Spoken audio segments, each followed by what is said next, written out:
All right, we're live. All right, welcome. Tonight's first of the budget work sessions for Monday, May 12th, 2025.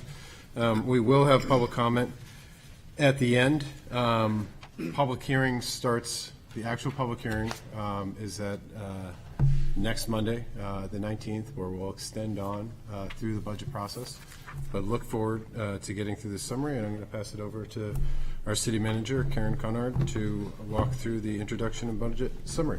Thank you, Mayor, and thank you to all folks here tonight, including the staff and the public. We are excited to have this opportunity to present this evening. What we will do is run through a general overview of the budget as we propose it, with department heads filling in the latter half of the presentation. And if at all possible, if we could hold questions to the end, that would be ideal. And just scribble them on down, that would be great. We looked comprehensively across all departments to determine how best to craft this budget that would be both responsive and responsible, and that honors the guidance you set in January. And most important to us, and as we understood from your guidance, that does not negatively impact services provided to residents. And I'll steal a little bit of Nathan's thunder. If there's one key takeaway for this budget for FY26, it's the reduction of over 15 FTEs, including over 10 from the general fund. We took serious time deliberating all potential opportunities to identify vacancies, retirements, any changes in staffing needs or levels across the organization.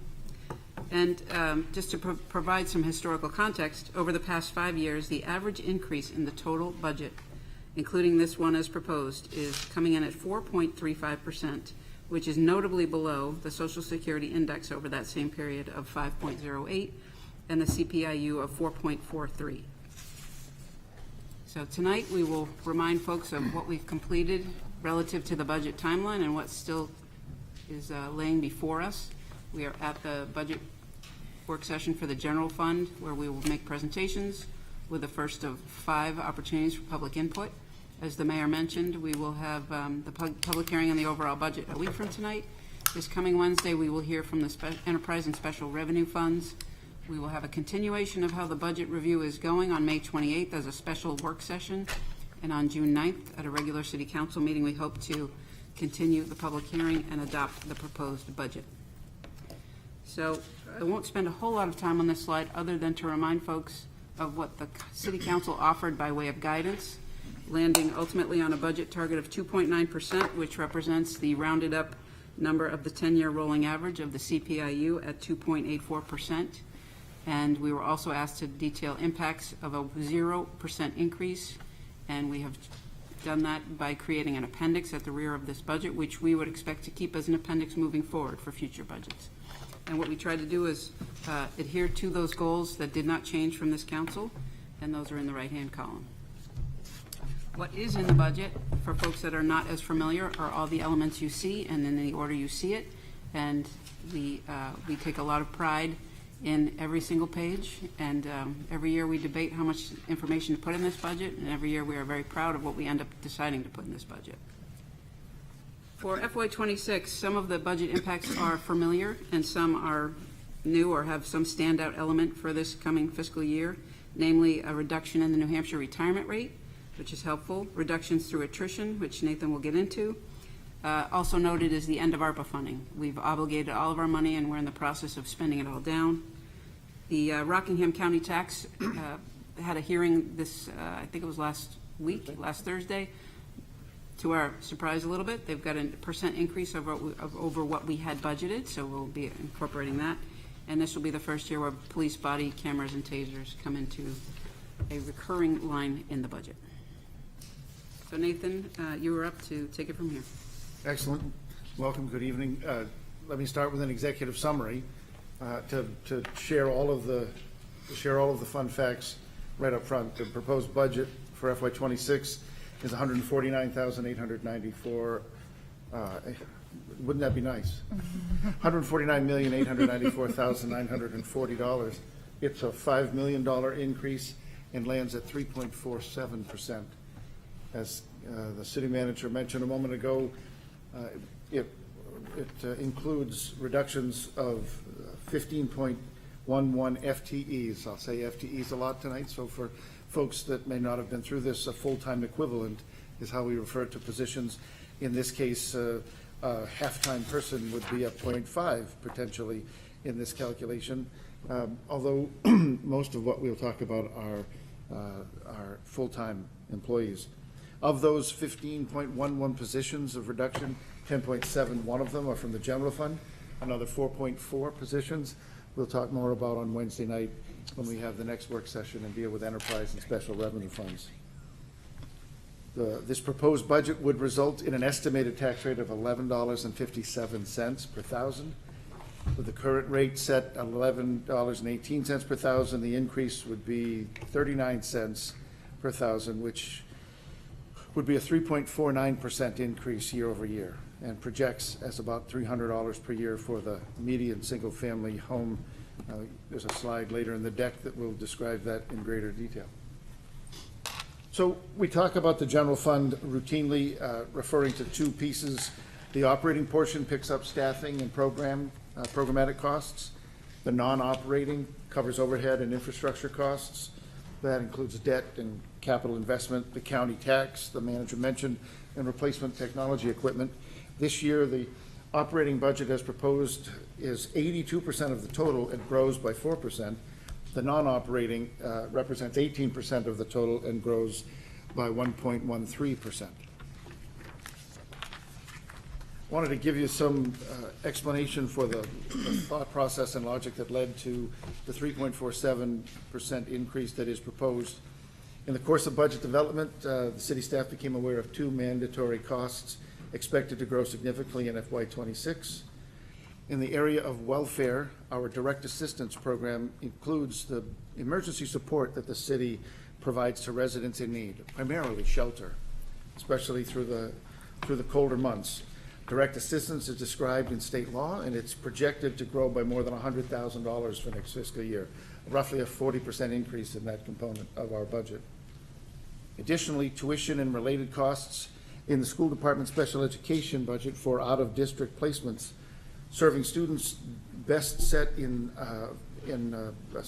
placed in settings outside of the school district. This area of the budget is projected to increase by more than $1.3 million. That's a growth of about a third. These placements, I should explain, are directed by individualized education plans. The acronym is IEP. They are developed by an IEP team that includes educators, specialists, and parents through a process that's federally defined. I'll stop there and let the educators speak more specifically if you had questions. But the point is that together these increases, these two legal obligations together totaled over $1.4 million and represent an increase of 1% of the total budget by themselves. With those budget challenges identified, the city determined it was prudent to keep the remainder of the budget proposal as tight as possible and chose as a target the 2.5% Social Security COLA as a benchmark to drive us. Now, the collective bargaining contingency that we budget is estimated at almost $2 million to settle the 8 of our 16 city unions that are expiring June 30th and need to negotiate in this cycle. That $1.99 million represents 1.37% increase in the total budget by itself. With those two challenges established, the rest of the proposed budget, after those increases as described, grows by just 1.12%, a total of $1.625 million for all of the other cost increases across the city's elements. Where does the money go? This graphic breaks down the total proposed general fund budget into components that you'll find in the budget book. It's important, I guess I could note that the charter departments of fire, police, and schools represent a total of 63% of the proposed budget. I mentioned the non-operating is 18%. The remainder of the budget goes to general government and collective bargaining, in this case totaling 19% of the proposed. So this slide discusses the total budget. The next slide breaks down the elements of the budget change. The proposed budget change is just over $5 million. This breaks out general government, the charters, as well as the transfers, and you'll note that in this case, although collective bargaining is just 1.3% of the whole budget, it is, for the increase, nearly 2% out of the it's nearly $2 million of the $5 million requested. Additionally, we can say in this slide a whole lot about the drivers of the budget change. This slide doesn't serve us well tonight, but it serves in posterity for residents that will pick up the slides and review later. So I won't spend a whole lot of time here, but needless to say, department by department or component by component, it breaks out those items that are increasing and decreasing in the proposed budget. Your government is a service provider, and we provide those services through city employees who are detailed in this budget. Human capital, the salaries and wages, the payroll expenses, benefits, they account for 68% of the overall budget proposed for FY26. I will tell you that health rates are increasing on the city side, not by 9%, on the school side, 8.9%. Dental rates are up 5% for city employees and 4% for schools. I also want to remind you that New Hampshire Retirement came out with a new 2-year biennial employer contribution rate plan, which saw decreases across the board in all of our employer categories for our police and fire employees, as well as for our teachers and our employees, otherwise municipal employees, all rates down. Total savings in this budget estimated somewhere around $259,000. Keeping with the idea of human capital, the cost of living adjustment is something for which the city has employed a calculation for a number of years. Many of the settled union contracts across the city lean on this calculation to direct the annual changes in their compensation. It is the average of the most recent 10 years of the Consumer Price Index, or CPI, which this year calculated out at 2.84%. This slide, for your information, notes the COLA included in the budget based on settled contracts, and then identifies those unions with expiring agreements that need to work through negotiations in this cycle. Again, keeping with human capital, this slide speaks to staffing changes. The slide details the proposed changes in city staffing under the general fund. There are reductions proposed totaling 10.71 FTEs, and I would tell you that in the category of general government, there's a net reduction of 1.8 FTEs. In the police department, 3.8 FTEs, and a net reduction in the school department of 5.11 FTEs. Each of these, general government, police, and school, include the addition of 20% of a requested IT position. The cybersecurity analyst will be funded 20% each by IT, in this case, police, school, and water and sewer, respectively. As I said before, an additional net reduction of 4.4 FTE will be discussed Wednesday night. One more slide speaking to staffing in observance of the conversation that reasonably accompanies the budget time frame and conversation, I should say, discussion. This slide documents the staffing changes presented in the city's budget book in recent years. I mentioned previously that salaries and benefits account for 68%. Our other operating lines add up to 13.7% of the total budget. Transfers we'll detail later are just 0.6%, and the non-operating, as we've said before, 18%. On the far right of this slide, again for public consumption in posterity, is a breakdown of some of the items caught up in each of these categories. I want to switch now and offer you some greater detail from a departmental perspective. These slides reflect the departments as listed in the budget book, so I'll start with general administration. General administration has a request of $7.5 million. It, as a category, represents 5% of the total budget as proposed. The change this year of $130,000 is 1.76% change year over year. Most of the departments in this category, as listed there on the left, are changed only by contractual terms. I would remind you that New Hampshire retirement savings are reflected throughout. I would comment that in the case of human resources, a half-year promotion of an employee to deputy director is included in the budget. In the area of general benefits, health insurance is up according to our stabilization policy using the 10-year rolling average of rate increases for health. It's up 4.2%, which is an increase of just over $92,000. In the clerk's office, there are savings from new hires following an employee retirement. In legal, we had a part-timer go to full-time and another part-timer adding hours in the year since the FY25 budget. We have a vacant prosecutor position that has been reduced to a half-year delayed start.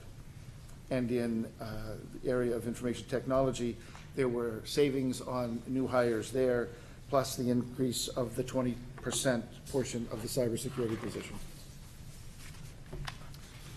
In finance, the request is $2.9 million. Finance is just under 2% of the total budget, and this year has a reduction of $45,000, a decrease year over year of 1.54%. Remind everybody that the finance department includes the assessing and tax offices, plus payroll processing, our procurement, billing, and cash management. In the area of finance this year, we transferred a billing employee from the general fund to water and sewer, the area directly to which she's responsible. We promoted an employee to assessing technician as of July 1st to reflect expanding duties of that individual and accounted for the contracted cost increase of our annual audit. The next category is that of general government. The request here is $1.12 million. It represents just 3/4 of the overall budget. There's a reduction here of almost $3,800, and that represents 1/3 of 1% year over year. This is a sort of catch-all. It includes city hall phone systems and postage copying. It also includes funding to support internships in the city, a real point of success and pride for the city.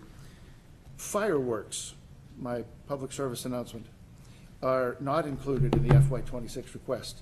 This July 4th, 2025, fear not, we will arrange funding, but moving forward, the city will need to secure new sponsorship for the annual event. In the area of regulatory services, the request is $2.36 million. It represents 1.57% of the total budget. Increase this year is just over $12,000, which is half of 1% year over year. Changes there are generally track and step contractual obligations from our collective bargaining agreements, offset by savings in the health department, where new hires were generated savings due to a retirement. I'd also note that the inspection department dropped $4,000, recognizing that year over year, their material cost for updated code books is not incurring in FY26, and so they were able to make that reduction. Just reinforcing that every stone was turned, everything has been considered to the best of our ability. For the next category, Public Works. This is the general fund home of the DPW. We refer to it here as highway, but it includes facilities management, it includes solid waste removal, snow removal, equipment maintenance, and the trees program, among other. The request here is $8.1 million this year. It, as a department, is 5.43% of the overall budget. And this year, the requested change of $150,000 is an increase year over year of 1.89%. It is useful, I think, to note that salaries and benefits in this department represent 42% of that increase. Salaries up $80,000, benefits down $17,000 for a net of $63,000. Transfer to stormwater, which is something that the Public Works Department supports through the general fund, is $67,000 this year, and it's 45% of the increase. All other elements of the highway department are only increasing $20,000. In the area of community services, the request this year is for $4.57 million. It is 3% of the overall overall budget, and this year the request is a reduction of $49,000, almost $50,000, a drop of 1.08% over prior year. Community service are important to a healthy community and a definite point of pride for the city of Portsmouth. Still, community services are among those that deserve review when we look for efficiencies and we weigh optional versus core functions. This year, the library's request is $2.39 million. It's a reduction of $98,400, down almost 4%. Library staffing was reviewed. I will tell you that subsequent to the approval of the FY25 budget, over the course of the year, 2 part-time employees advanced to full-time. And then as we marched through the budget development, one employee announced a retirement, and the decision was to unfund that position not fill it for FY '26. Additionally, working with the librarian, budgeting for seasonal staffing was reduced, saving us roughly $21,000. In the Recreation Department, the request is for $1.15 million, a reduction of $71,000, down 5.8%. In Recreation, we've shifted part-time program services staff from the general fund to special revenues, letting program revenues pay rather than tax dollars for those positions. Senior services are moving, senior services are at $244,000, an increase of $4,300, up 1.8%, and is essentially flat, only contractual obligations driving that. And in the category of public welfare, $532,000, it's an increase of $112 in direct assistance that I mentioned previously. Other than that, $3,200, it's up 0.75% in public welfare, and our outside social services, serving 23 local service agencies, stayed flat this year at $250,500. Moving on to fire, the request from the fire department is $12.8 million. They represent 8.59% of the total budget, and the increase this year is for $360,000. Represents 2.89% year over year. Again, I would call out that salaries and benefits combined in this department are $340,007. That's 94.4% of the entire operating request. All other costs add up to just $20,000 for the fire department. It's important to note that fire has settled contracts, so their 2.89% includes all the COLA increases. There are only the only exception to that really is that there are a handful of admin positions that follow the PMA contract, and so they'll be covered by the collective bargaining contingency I mentioned. In the police department, who's next, the request is for $14.9 million. The police department represents effectively 10% of the total budget. Their increase, $324,000, is an increase of 2.22% year over year. Like fire, the police department has settled contracts, so this budget is all in, including the COLA. I want to call out that the police commission recommended a budget that's $99,081 higher than the city manager's proposed. And that budget reached to 2.9 by including 4 prorated delayed hire positions. The city manager's budget that you're considering tonight restored those delayed hires to 100%, and then the budget unfunds 4 positions fully, 3 patrol and 1 dispatch. The idea was to respect that through recent attrition, there is annually a net savings. And if fully staffed, full staffing was achieved and were to hold, the city would certainly work with the police department and the council to handle the shortfall and address that. The third of the charter departments is the school department. The request there is $65.9 million. Schools are 44% of the overall budget, and the change requested this year is $1.85 million, an increase of 2.89%. Remind you, though, that unlike the charter departments of police, like the other charter departments, schools have 5 unions, including the largest union, our teachers, negotiating in this cycle. So this budget does not include COLA adjustments for teachers, administrators, clericals, or custodians. The city manager's budget only estimates what the staffing pattern would look like in the FY '26 school department with this proposed budget. The expectation on paper in this presentation is that there would be a net reduction of 5.11 FTEs. I can let you know that it's all been part of the conversation moving over the last few weeks, but school department offered a retirement incentive. Some number of those retirements that were achieved can remain unfilled. Many of them had to be replaced because of the functional areas that they covered. Moving to collective bargaining, we've talked about this in pieces, but to be clear, the request is for $1.99 million. It's just 1.3% of the overall budget. And just informationally, when new agreements are settled and ratified, the city actually makes budget transfers of the amounts from the collective bargaining contingency to the departments impacted. A small category is transfers, but very important, the support that this represents to the indoor pool, Prescott Park, and community campus. The request this year, $942,000, represents about 2/3 of 1% of the total budget. The increase here is just under 14,000 and is an increase of 1.5% year over year. Non-operating is the category that I spoke of that supports our investments and some of our overhead items. The request is for 26.6 million. It is 17.75%, nearly 18% of the overall budget, and the increase here is $296,000, up 1.13%. I would call out that debt service is essentially flat year over year. Property and liability insurance is increasing. The county tax is higher in the budget by $270,000, making up for the FY25 hike that was a little greater than our budget anticipated, and a 3.3% increase that we have included. I attended the county budget hearing last week. It looks like a 4% increase potentially to us. The delta there is about $60,000 that we'll have to greet as a challenge moving forward. IT equipment replacement kicked off from the CIP that you approved in December.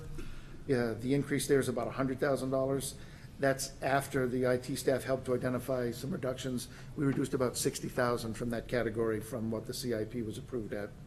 In the area of capital outlay, we reduced $150,000 from the CIP figure from December. Overall, capital outlay is down $78,000 from FY25. There was a significant outside council appropriation in FY25, not renewed in FY26. And then, not called out specifically here, except under the budget comments, the police body camera and taser solution, after a grant of approximately $65,000 that we hope will repeat for 3 years total, the annual cost is down to $295,000 as a standing item in the budget.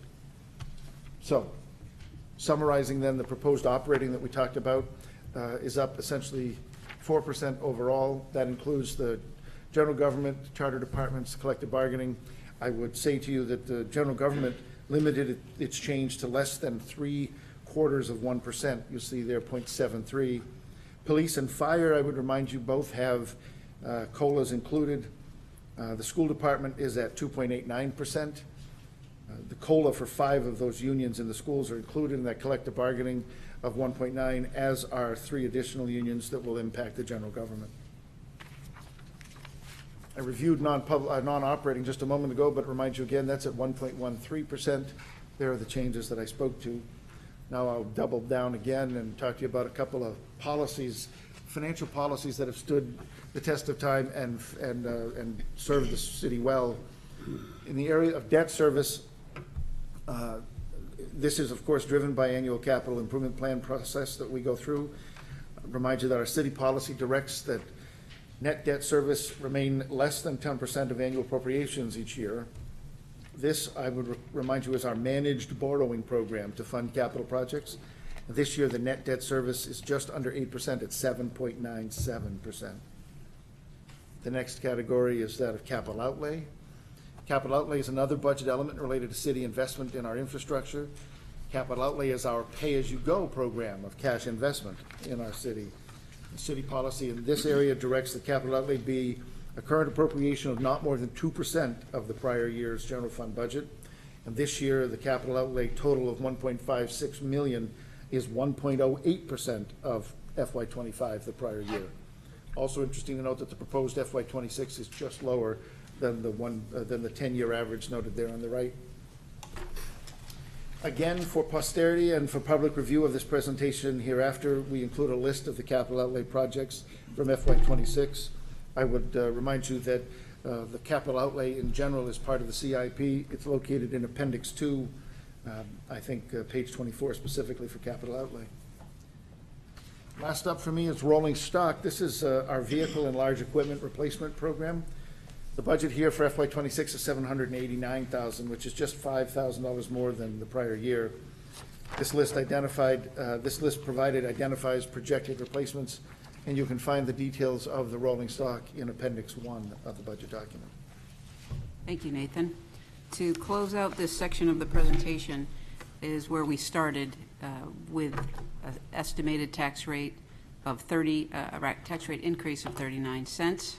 And that is based on the median single-family home residential value of $772,100. What that would mean on a monthly basis is $25.10, and on an annual increase basis would be $301.12. That is estimated at a 3.49% increase. And as a reminder, we do not set the tax rate until the fall when we work with the Department of Revenue Administration. So as we transition to department presentations, the format will be that each department head in order will come up and spend a couple of minutes, less focused on what they do, because many of you are familiar with what they do, and that information is certainly well documented in the book, but it is also an ability for them to talk about what they're focusing on in FY26. So yours truly said she would go first, and the city manager's office, as you know, handles many chief administrative officer functions. During my tenure, I've made it a point to make government more accessible and more user-friendly, and as such, I've made appearances monthly at our farmers market, and what I'd like to do is give that opportunity year-round, and I've spoken with Library Director Christine Fries, and what I think we'll do in the off months will be to set up office hours of some sort for me to make what I do and what we all do on behalf of the city that much more accessible to residents. So what I would like to do now is to talk about and publicly acknowledge and thank Suzanne Woodland.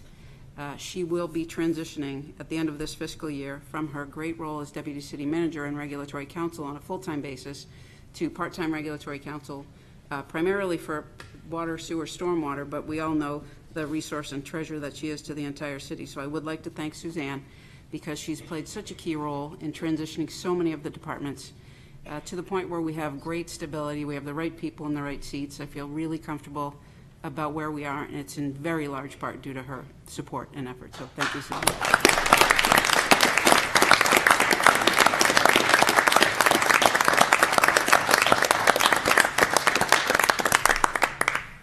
So in recognizing that Suzanne will be transitioning, I do have someone in mind. I'm excited to report I've identified her successor, and the plan will be to embed within the Deputy City Manager role a champion of innovative solutions who will serve as key strategist on shaping the future of how we deliver municipal services. And more to come on that person very soon. So thanks, and I will turn it over to Kelly Harper. Good evening, Mayor and City Councilors. I'm Kelly Harper, Director of Human Resources. Thank you for the opportunity to present our department's initiatives for the fiscal year 2026. HR is more than just policies. It's about people. Our focus is on internal customer service, making sure our employees have the support, tools, and guidance they need to thrive. Our team supports 1,661 active employees and 795 retirees. Over the years, we've been strengthening our internal services to meet new challenges. We're dealing with a growing workforce with diverse needs, a greater demand for self-service tools, the need for quicker, more transparent support, and ultimately our goal is to empower employees and improve the quality and speed of our HR services. A major step forward in FY26 will be the launch of a new human resources information system, integrated into our overall enterprise resource planning system. This platform will centralize key HR functions like benefits, time tracking, onboarding, and more into one space. It provides automation, real-time data updates, and a single location for employees and managers to access what they need. This system lays the foundation for what we're calling integrated services. We'll also continue expanding our HR service catalog, which is a centralized ticketing system for handling HR requests. Employees can submit tickets for things like benefit changes, apparel requests, or demographic updates. It helps by routing tickets to the right HR rep, enabling status tracking, and giving us better performance analytics. This means faster service and improved accountability. To connect with staff who aren't desk-based, like those in the field, we've installed a carousel display system in the Department of Public Works training room. It shares updates about job openings, training opportunities, and other HR-related information. This makes sure everyone, regardless of their work location, has access to the same opportunities and information. A fun fact, the carousel is now being utilized across the organization for internal and public-facing messages. We're also developing an HR SharePoint site to house resources like forms, FAQs, and HR policies. It'll be searchable, regularly updated, and version controlled, meaning the information is always current and easy to find. This supports a self-service culture and reduces the back and forth on routine questions. At the end of the day, this is all about enhancing employee satisfaction and engagement. Thank you again for your time and support. Thanks, Kelly. And we'll give Kelly Barnaby a moment to transition from taking minutes to giving her department update. Thank you and good evening.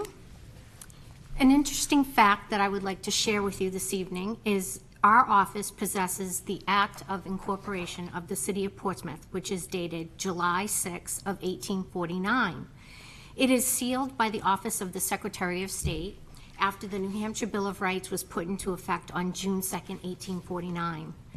This is one of our most highly preserved official governmental documents, and due to its delicate nature, it is open for public viewing. It is not open, rather, for public viewing. Welcoming to next year, we will be launching new voter technology to our community. This new technology will accommodate our 5 polling locations with an anticipated rollout for the November 4th, 2025 municipal election. Some highlights are approved. It is approved by the New Hampshire Ballot Law Commission. This is a one-time program offered through the Help America Vote Act, HAVA.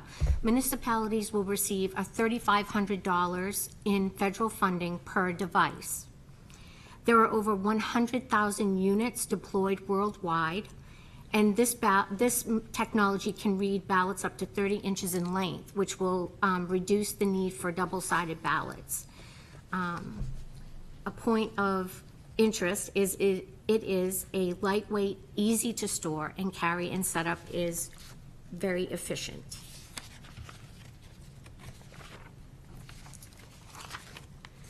This system is the most cost-effective system that offers efficiency, scalability, and flexibility, no matter the size or complexity of the jurisdiction. Next, I'd like to speak about Portsmouth's Top Dog Initiative. It is sponsored by our office to promote dog licensing and the importance of rabies vaccination. The Office of the City Clerk has received over 200 entries. We will be conducting an at-random drawing for the first, second, and third place picks first week of June.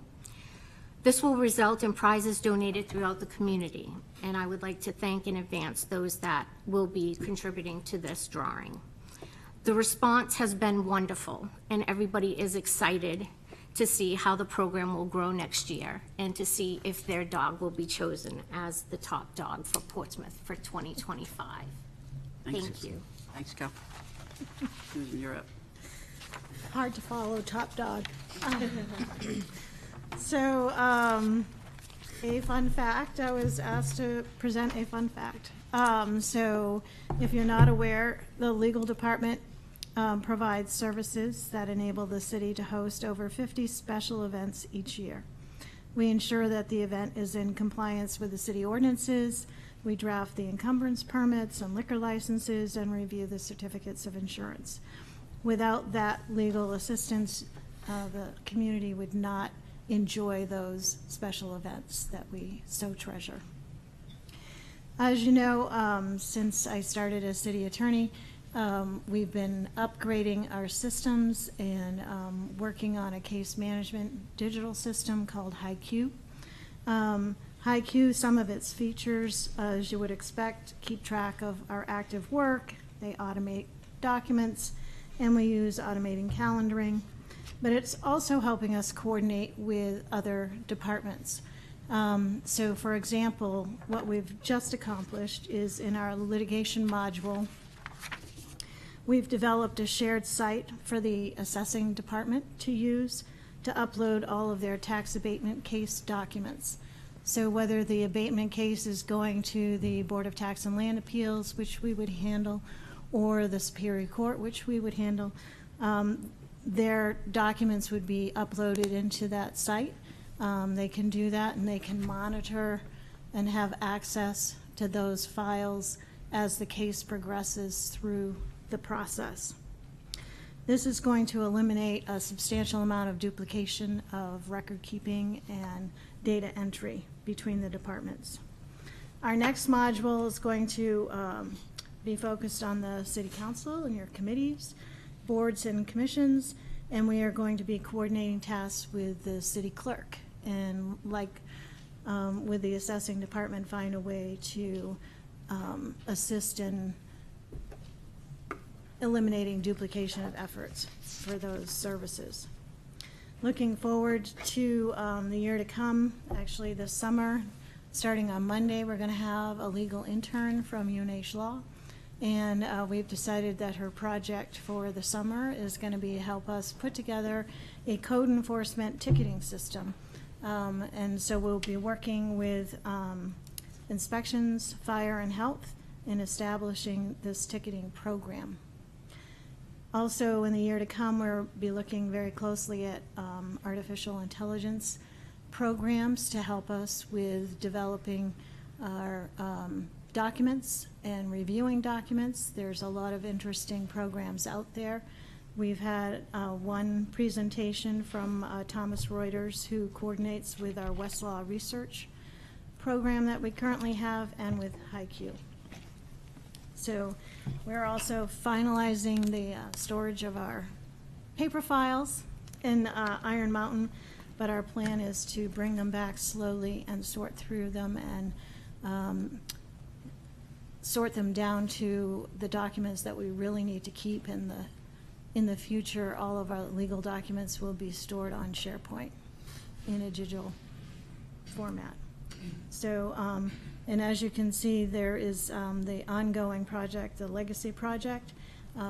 If you're not familiar with that, we're having a lot of fun and enjoying the conversation with Peter Laughlin and Bob Sullivan about their 60 years as city attorney combined, and in all of how their role as city attorney has developed the city over those past 60 years. Monty Bohannon has been videotaping these sessions, these sort of informal conversations, and we hope to be able to put those on the legal webpage in some format, hopefully in little vignettes about different projects that they were involved with.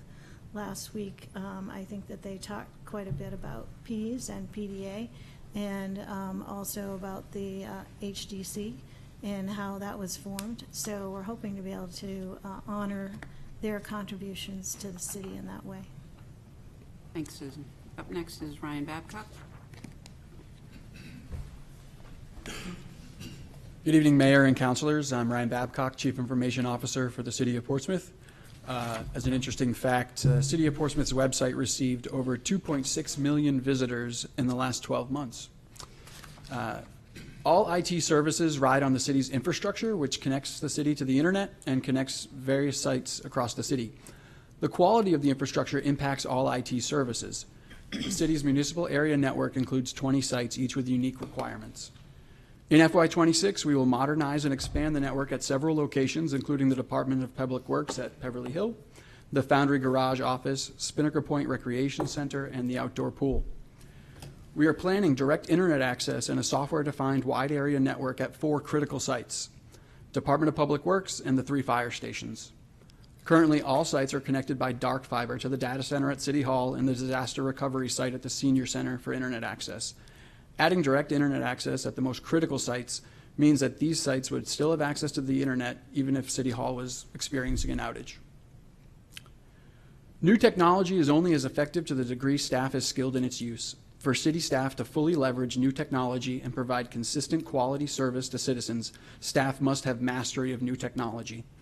Change management is a structured approach to transitioning individuals, departments, and the entire organization when new technology and processes are rolled out.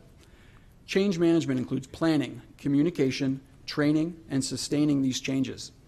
In preparation for the new finance system, which will touch all departments and bring significant efficiency, we are investing in change management to ensure our employees are supported throughout the change. Change management on the finance project will serve as a model for how we will handle all future changes. Digital services, payment processing allows departments to accept payments for the services the city provides. It's critical these transactions are secure. The Payment Card Industry Data Security Standard is a set of security measures required to protect credit card information that all organizations must meet. Through the technical configuration of payment processing and reoccurring staff training, IT is focused on secure payment processing from both a technical and a human perspective. Migration to cloud services remains a priority as legacy systems age out. Advantages include scalability, operational efficiency, enhanced security features, and business continuity. CISA, the Cybersecurity and Infrastructure Security Agency, recommended the hiring of a new role of cybersecurity analyst.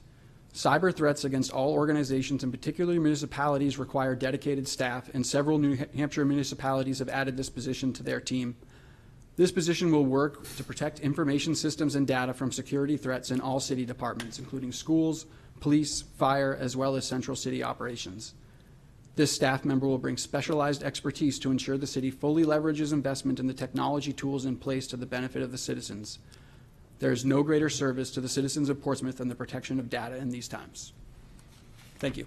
Ryan, thanks. And I would just remind the council and the public that recently Ryan took and passed the Certified Information Systems Security Professional exam, which is the most globally recognized certification in the information security market. So that's a big deal to have that kind of expertise in-house. So congratulations, Ryan. Welcome, Sean. Thank you. Good evening, everyone. My name is Sean Clancy, the Assistant City Manager for Economic and Community Development. And before I start tonight, I want to just give a quick update on my American Cruise Lines tracker. You may recall that they visited us 4 times last year. They are currently advertising 8 visits between the months of June and September. But as all things maritime, I must warn you that the schedules are subject to change. So looking ahead, cultural plan implementation, the energy that I experienced working with the Public Art Review Committee, as well as the Arts and Cultural Commission, is quite high. We are fortunate to have dedicated citizen volunteers who are committed to bringing our cultural plan to life. My role is to help them navigate City Hall as they move our community forward in these important areas which are foundational to our identity and our economy. Customer relationship management, a business database, or CRM for short. I'm excited to leverage this new tool. We now have a way to improve two-way communication between my office and our business community. This tool became fully functional in December of 2024. We have approximately 3,000 businesses listed in Portsmouth. However, I'm confident that this list can be refined or scrubbed, which is a technical term, to improve our data and overall effectiveness over the next 6 to 12 months. Finally, Community Development Block Grant Administration. As of last week, all indications are that the City of Portsmouth will receive an FY26 CDBG allocation similar to prior years. The community development staff is committed to maximizing the impact of this funding in support of our low to moderate income residents, and I will do my part to support their efforts. Thank you. Sean. Up next, we have Nathan Lunny. Good evening again. Nathan Lunny, Deputy City Manager, Finance and Administration. I want you to know, if you didn't, that the billing office, the water and sewer billing office, answers between 50 and 70 customer calls every day. They issue over 9,500 utility bills each month. And they offer a toilet and washing machine rebate program for residential customers who purchase new high-efficiency qualifying products. If you didn't know that, now you know. The Finance Department is excited to continue the implementation, which we are nearing the end of, the OpenGov procurement solution. The procurement solution has brought us a new public portal, which is already active and alive with city projects.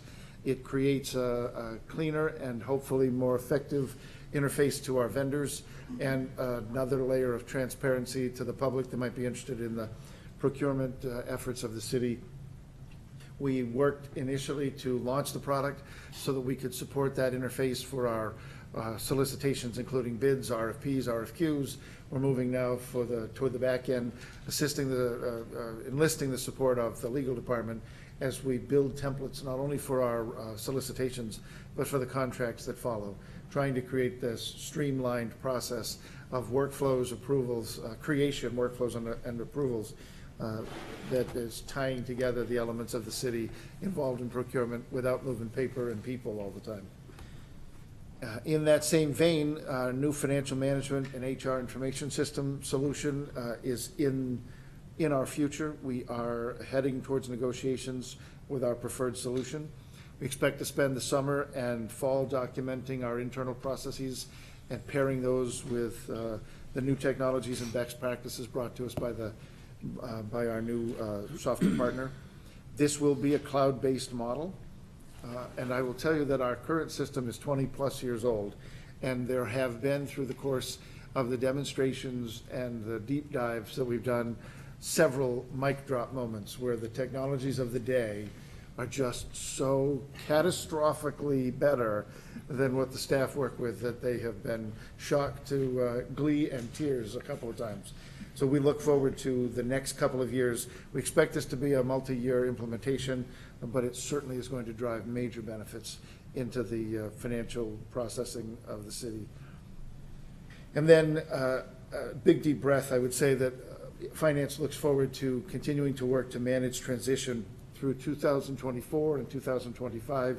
In the space of 24 months, finance will have retired over 110 combined years of city service. This just as we launch the configuration of new systems.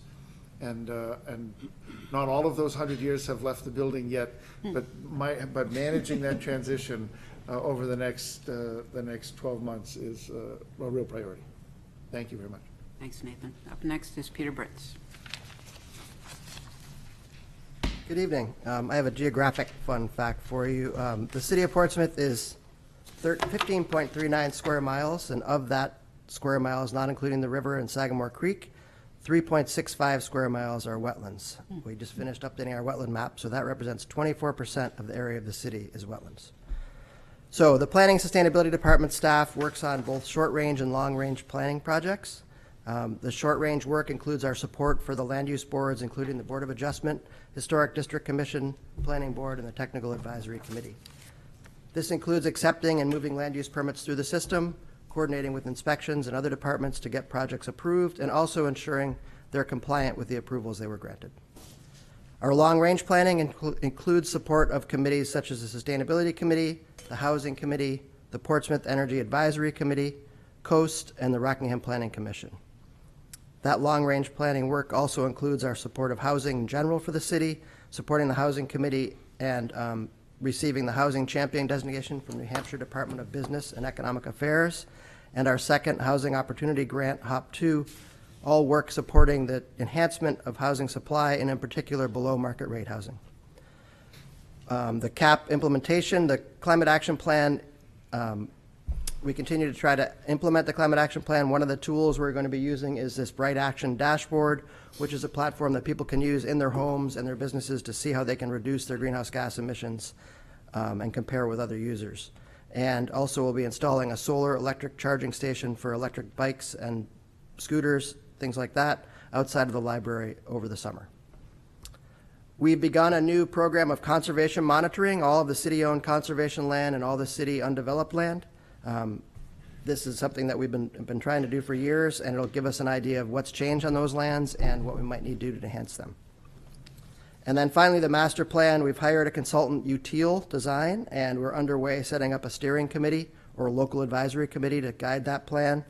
We'll be hiring a community organizer, and Util will be working on ongoing planning studies, digesting ongoing planning studies such as our bike ped plan, our parking utilization study, the Market Square Master Plan, the Climate Action Plan, Places to Live Housing Dialogue, and we'll be putting up information on a dedicated web page for the Master Plan project. Thank you. Thanks, Peter. While we transition to Shanti, a fun fact within planning within the last fiscal year, we had a successful horticulture intern become one of our associate planners. So we really love the intern program. Welcome, Shanti.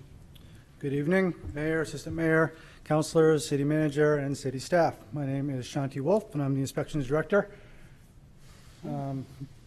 There we go. So that QR code in the middle is also on our business cards. It's worked out really well. We've had a lot of good feedback from the contractors. Shout out to Kevin Gagne, our mechanical inspector, because that was his idea. I want to share a little bit about our inspectors, more than just timekeepers. They all actively contribute to code development and education, both locally here in Portsmouth, surrounding towns, and at the state levels, in addition to maintaining their certifications and licenses. So, for example, one of our inspectors, Tim Mativier, he serves as the president of the New Hampshire Seacoast Code Officials Association.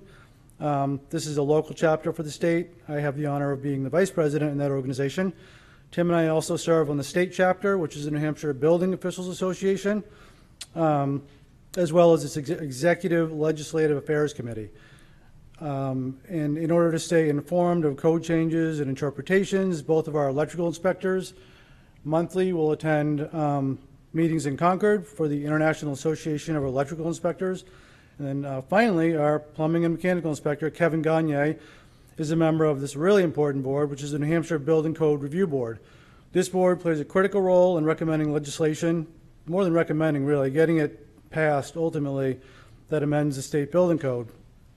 That board's mission specifically is to ensure consistency in the application of laws, rules, and regulations, prevents undue economic burdens on the public while considering the most cost-effective amendments. So the code as written through the Code Council a lot of times may not completely dovetail with the needs of New Hampshire as a whole. And so this board's job is to look through all these thousands and thousands of sections of code and find out which ones really aren't applicable to us or would cost too much to implement, or maybe are a little bit before their time. So, and then ultimately promote public safety through best practices. That same board will also hear appeals to the state fire marshals, the New Hampshire Electricians Board, the Home Inspector Board, Mechanical License Board. So, and Kevin also serves not only that board, but on our local Seacoast chapter. So much of the work that, that we contribute to these organizations takes place outside of business hours.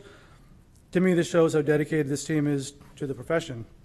What does that mean for the taxpayers? It means that you have a highly skilled, knowledgeable, and proactive team dedicated to safeguarding your best interests, ensuring life safety, upholding minimum construction standards, implementing best industry practices. We take pride in delivering the answers and solutions that you expect and deserve. In short, Portsmouth is well represented with this inspections team. And honestly, this is just tip of the iceberg. So, I mean, if we were to drill down on every one of those services, we'd be here all night. Looking ahead, we will continue to offer our monthly or bi-monthly trainings. They've been a great success. We've had several here. We tend to have most of them in Newington because they have a really large area with work tables and you can have food and drinks. So we do that in conjunction with Newington. Our last session, we had 25 contractors, which is really kind of 180 because up until this year, the majority of our attendees were code officials. So, and one of the ideas for me and Tim Mativier, the president of the NHSUA, was to educate the local contractors. So that has been really successful. We're excited to build on this momentum with our next training, which is May 22nd at Newington Town Hall. It'll be a pizza lunch and learn. Huber is a presenter. It's a manufacturing company for engineered wood products. Anything from framing to water-resistant barriers, thermal insulation, solutions, etc.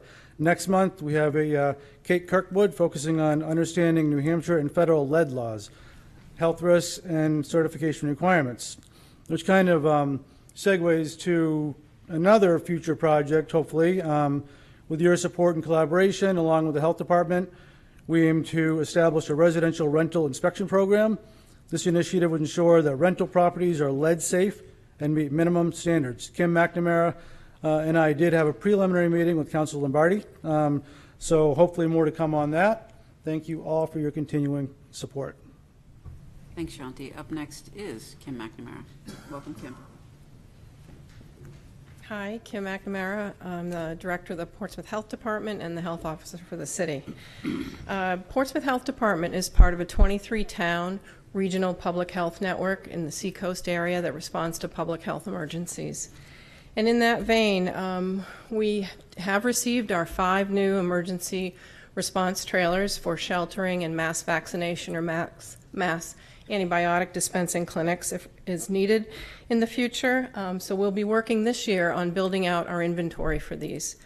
We're also working on our electronic inspection reports will be posted online, and that we'll be working on that through this year so that that has real user-friendly public ease use. And the community health improvement plan that we recently completed, we're now working to implement that and also to get that integrated into things like the master plan and sustainability and climate initiatives. Thank you. Thanks, Kim. Up next is Peter Rice.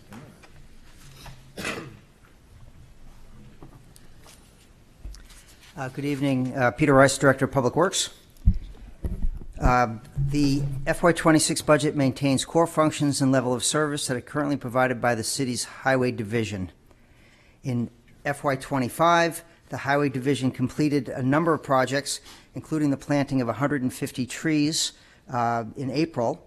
And for those who really love trees, you can go online at the city's website and go to our Tree Viewer app. It's this Tree Viewer dashboard, and you can identify the street trees and what types they are, and in the parks and on the streets. So if you want to drill down deeper into what types of trees they are, that's an app that you can use. In addition, the division completed upgrade or replacement of an ADA handicap ramp at the Portsmouth Historic Society. We completed installation of electric vehicle charging stations in the Bridge Street lot, held 2 household hazardous waste days, and completed the installation of a brand new fueling station which serves both the department and fire and police and the town of Newcastle. And that's a 24/7 station that is heavily used. I'm excited to say, too, that we're going to be finalizing and finishing the outdoor pool on time for this summer's season. So that's a really exciting accomplishment, and we're looking forward to seeing that new pool functional. In FY26, we're looking to explore changes to our solid waste operations. Currently, we have three-person operation for each vehicle. The intent is to look at what's called the side loading system, which would eliminate the need for staff to jump up and down from the truck. And solid waste is recognized as one of the most dangerous jobs in the country. It's probably the most dangerous job in the city. And it is a difficult job to staff and maintain staff on, and it also impacts our operations significantly. Using an automated side loading system, we hope to improve safety, reduce staff turnover, and provide operational flexibility. In addition, this summer, we are going to be doing an update to the 2017 sidewalk inventory, which will provide a condition assessment to the sidewalks throughout the city to help us prioritize where the needs are the greatest. This year's budget, as I said, will maintain the level of service that we currently provide, and I'm happy to answer any questions at that time. Thank you. Thanks, Peter. Up next is Library Director Christine Fries. Good evening, everyone. Christine Fries, Library Director. We have approximately 500 to 600 people crossing our threshold every day. So I'm here to tell you that Google did not put us out of business, and we love Google. We continue to explore ways to reach all of our residents through programming, outreach, social media, and a broad collection of materials, as many of you are aware. We enrich our program options through very strong partnerships with other city departments, including recreation and our schools, community organizations like PMAC and the Black Heritage Trail of New Hampshire, along with the World Affairs Council of New Hampshire. That allows us to provide a greater variety and a great depth within our programming, which this year is going to hit about 1,100 programs. Last week, we hosted a Chamber of Commerce morning mixer for National Small Business Week, and we're able to share with local business leaders all the resources we have for them. This aligns with a council goal of supporting businesses and community residents, as well as our nonprofits. And among the resources that we added this year are the foundation directory that supports nonprofits' ability to find grants, along with a new computer system, thanks to help and guidance from our IT department, that streamlines printing, copying, scanning, faxing. Yes, we do get a lot of people faxing in the library. We include public computers and high-speed internet along with that system. Our ongoing programs such as World Affairs, Mahjong, meditation, language groups have been going on for 8+ years, around Mahjong, maybe 25 years. They provide community, building relationships, and fighting isolation within our community. We are and continue to be the community's third space, neither home nor work, and free to use on a daily basis, no purchase required. Many students and workers spend many hours each day using our quiet spaces, Wi-Fi, computers, and materials. We continue to offer research guidance, whether you're looking for a new job or a car, looking to find out information on your historic home, or writing a book. We also spend a lot of time every month helping people with their devices and what we call device assistance twice a month and at the desk. Libraries, of course, have always been an education and lifelong learning space before students enter school, after school hours, summers, post-graduation, and our books and online resources continue to provide free professional development around soft skills and technical skills and allow teens and adults to explore new potential careers or to learn about any new interest they may have. We are embedded in and reflect the needs of our communities. So at Portsmouth, we are in and with our community as much as we can be. In addition to our ongoing partnerships, our programming includes outreach activities such as off-site story times, visits with Crossroads, Summer Farmers Market, Pride Day, Children's Day, the BIPOC Fest, and more. Coming soon, the hardscaping has been completed in the renovation of our courtyard after 18 years, and the planting will begin as soon as it is warm enough. The new courtyard will allow us to have more outdoor programming, something that has been in big demand since 2020. And to grow our impact even further outside our walls, one of our strategic areas of focus, this summer we launch our new bookmobile, which you will see at the community outreach events mentioned above. You will also see it tooling around town, delivering to our homebound residents, which is a successful program that we started last year for people who are temporarily or permanently homebound and cannot make it to the library. We are exploring ways to streamline within the new budget and to continue to provide top-tier customer service within the growing demand we're experiencing, and that will include a change sometime this fall in some of our hours. We hope the changes will allow us to see more staff on the desk while the patrons are in the building, and particularly at peak hours while we work with this higher demand. While this will help with the new budget, I'd like to mention that this was already under discussion as a way to keep up with our growing demands. Happy to answer any questions. Thanks, Christine. Up next is Todd Henley.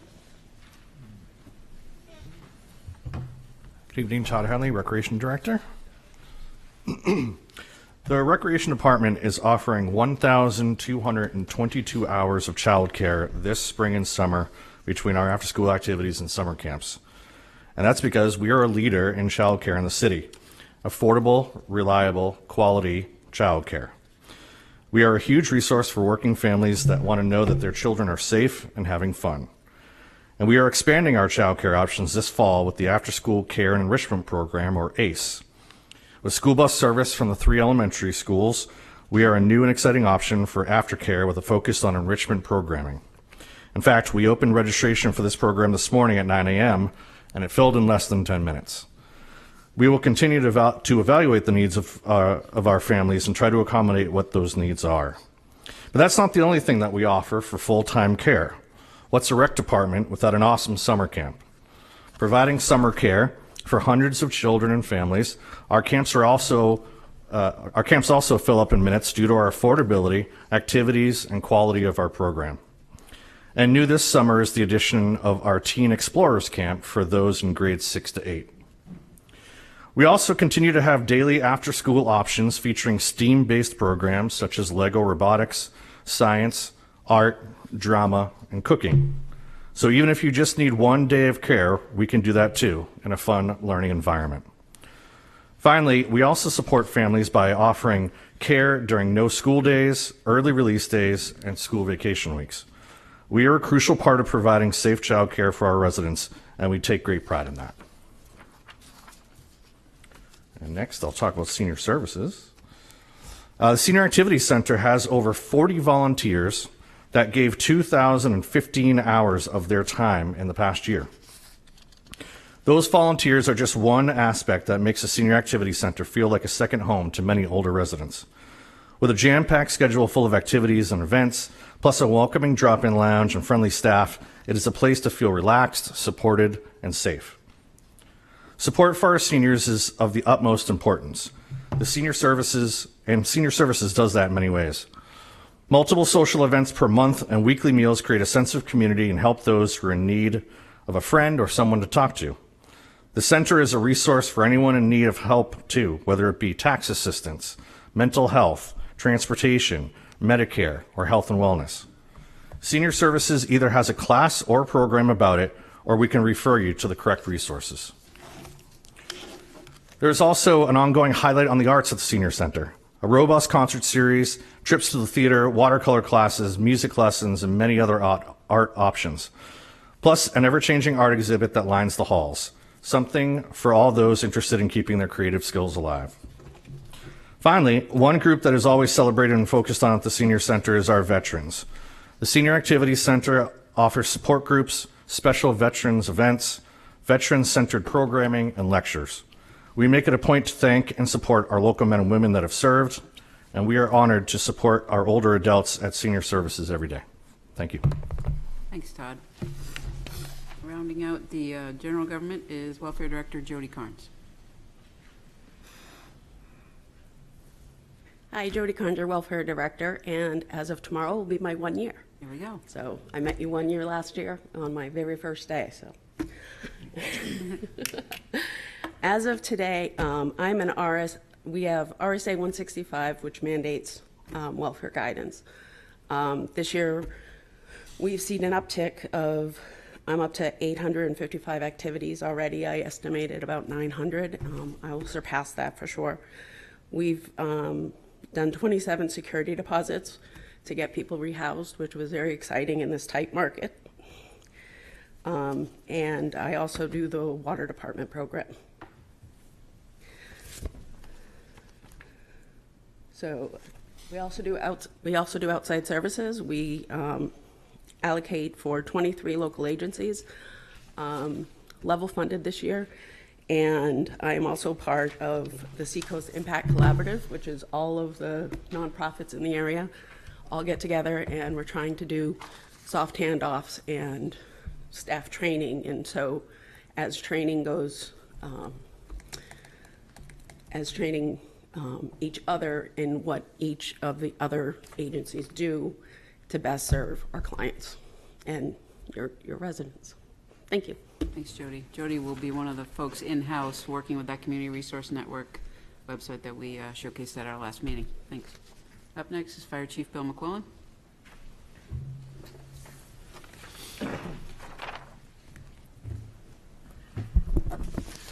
Good evening, Your Honor, and counselors, and those watching at home. My name is Bill McQuillan. I have the honor and privilege of serving as the city's fire chief. And I thought I'd lead off tonight with some information for you. All fire department personnel are licensed as emergency medical service providers, with more than half of them being certified as paramedics, bringing the highest level of pre-hospital emergency care to the community.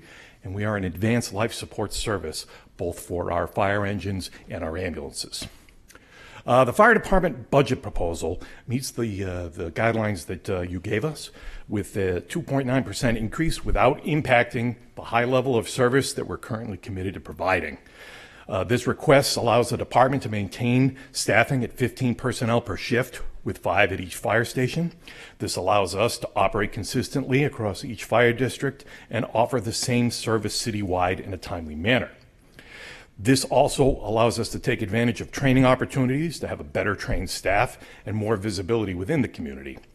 We'll continue to work with our internal and external partners on increasing efficiencies, continue to work on risk reduction through code enforcement, public education, and continue to work with IT to get the most information to our firefighters in a timely manner and leverage technology for better situational awareness. And we're always looking for innovative ways to keep our workforce safe and healthy.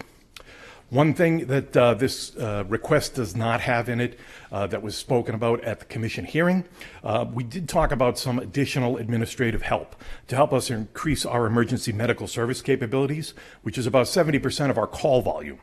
We're looking for some help and support with respect to training, planning, and oversight into some areas over the horizon with respect to emergency medical services like rapid sequence intubation, pushing antibiotic drugs to septic patients in the field, or even being able to deliver blood transfusions in the field for trauma patients. The Portsmouth Fire Department wants to be a leader in pre-hospital care setting, and we'll need someone to help us take this next step and to take on other challenges like commercial driver's license and training, fire training, and records. However, that having been said, we look forward to partnering with the council on this and other initiatives that the commission has identified, and we look forward to working with you in the future. Thank you. Thanks, Chief. Next up is Police Chief Mark Newport.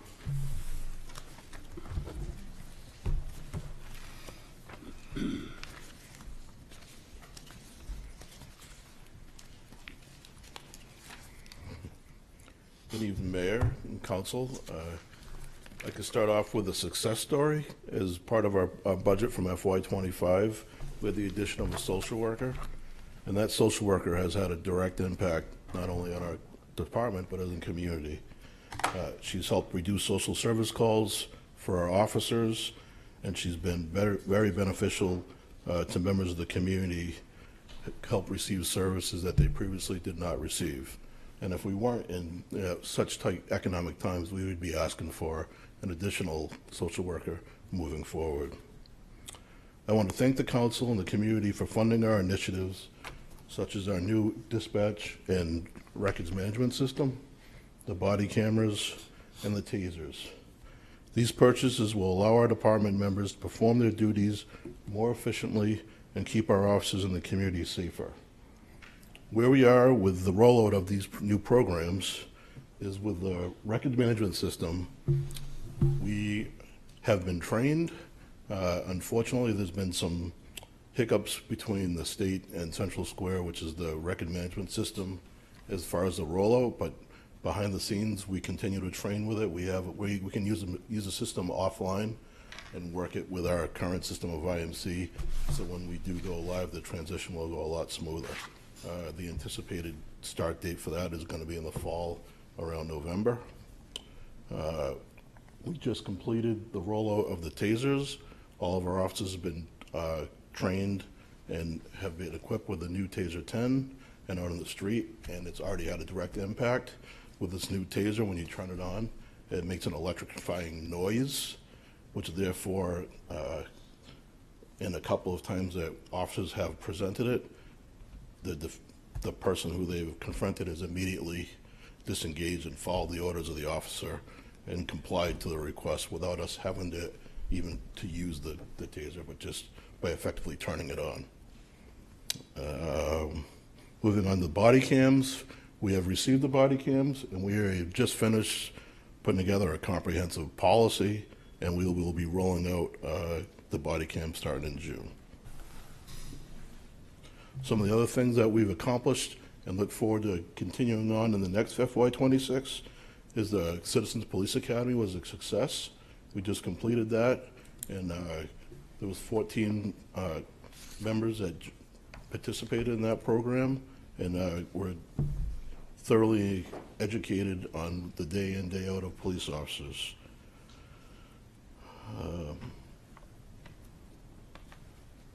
Another point of emphasis that we will continue on, which has been a major request from the community, is traffic enforcement and the continued use and successful efforts we've had with the New Hampshire Highway Safety Grants and enforcing traffic enforcement.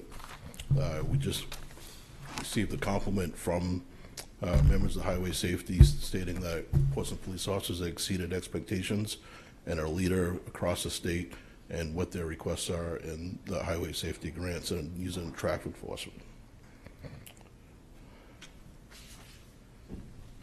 moving into the year, our biggest hurdle has been being a fully complemented police department, and we've put an emphasis and added emphasis on recruiting and ways to attract personnel.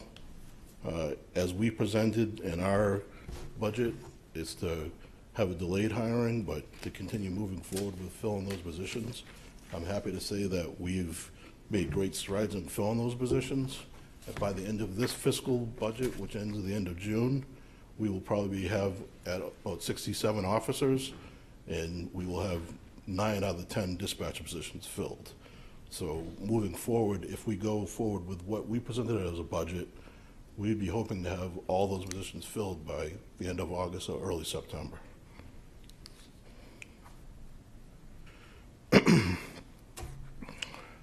We have presented a budget that allows us to continue serving our community with the necessary staffing and resources to continue serving with excellence and proactive police department that emphasizes prevention, visibility, and community engagement. I will respectfully request a separate work session with the council, the police commission, and members of our staff to discuss the differences between our presented budget and the budget presented by the city manager. We are also anticipating the results of the Matrix study very soon, and which we think will have a further impact on our requested budget. Thank you. Thanks, Chief. The second to last slide is brought to us by Zach McLaughlin. Good evening to members of the council. Zach McLaughlin, Superintendent of Schools. I watched Chief. I am new to the reading glasses thing, and Chief was very skillful, so I'll do my best to pattern myself after him. Fun fact for us, or one I think that's insightful too, there are over 22 different primary languages spoken in the homes of the families that attend the school district. I think sometimes we have a perspective that the needs of our community, because of the fortunate nature of a lot of people who live here in Portsmouth, are monolithic. And the reality is that we have a variety of different needs, and language is just one. As we look into the FY26, all of our kind of work is driven around the strategic plan work that we've been doing over the last couple of years. Through that work, we now have a 5-year strategic plan that we're finishing up year 1 of. And the goal of that plan is to take our schools, which are already recognized nationally and across the state of New Hampshire, and try to make them more reflective of the community's vision through all the work that we did with the community. I think the council will recall we developed with the community Portrait of a Graduate, this idea of what are the characteristics that we want of a high school graduating senior as they walk across the stage. And our strategic plan was aimed towards trying to accomplish these things, that these students would have a passion for knowledge, a global awareness, they'd be good collaborators and communicators, they'd have transferable skills as they moved out into the workforce, a strong sense of personal well-being, and would be people with empathy and kindness. Our strategic plan, and it somewhat parallels what's up here, the focus areas of our strategic plan in order to accomplish those things are a rigorous and aligned K-12 curriculum, the promotion of the educator capacity within our system, and then trying to increase the sense of student safety, well-being, and belonging. And as I said, we're in year 2 of that process. The 3 things that we'll be working on over the course of the upcoming year, or that we're trying to be working on the course of the upcoming year, are curriculum alignment. We'll be doing work around district-wide, having common ways of unit development, and then have internal and external facing documents that make our curriculum transparent to the community, and then vertically within our organization.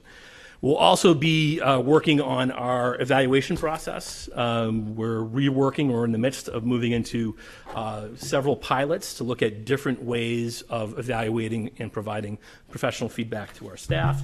And then finally, the last of those goals is to look at, how are we supporting district-wide counseling? When we think about student safety, well-being, and belonging, our counseling staff is kind of the tip of the spear of a lot of that work. So as we want to further develop our social emotional learning across the district, we're really focusing on what can we do to increase those counseling services and have better coordination. Similar to the other two commissions, I think, I'm not doing my job if I don't talk about the fact that our board has a different official recommendation to you than what's being presented tonight. It's about a $690,000 gap between the two.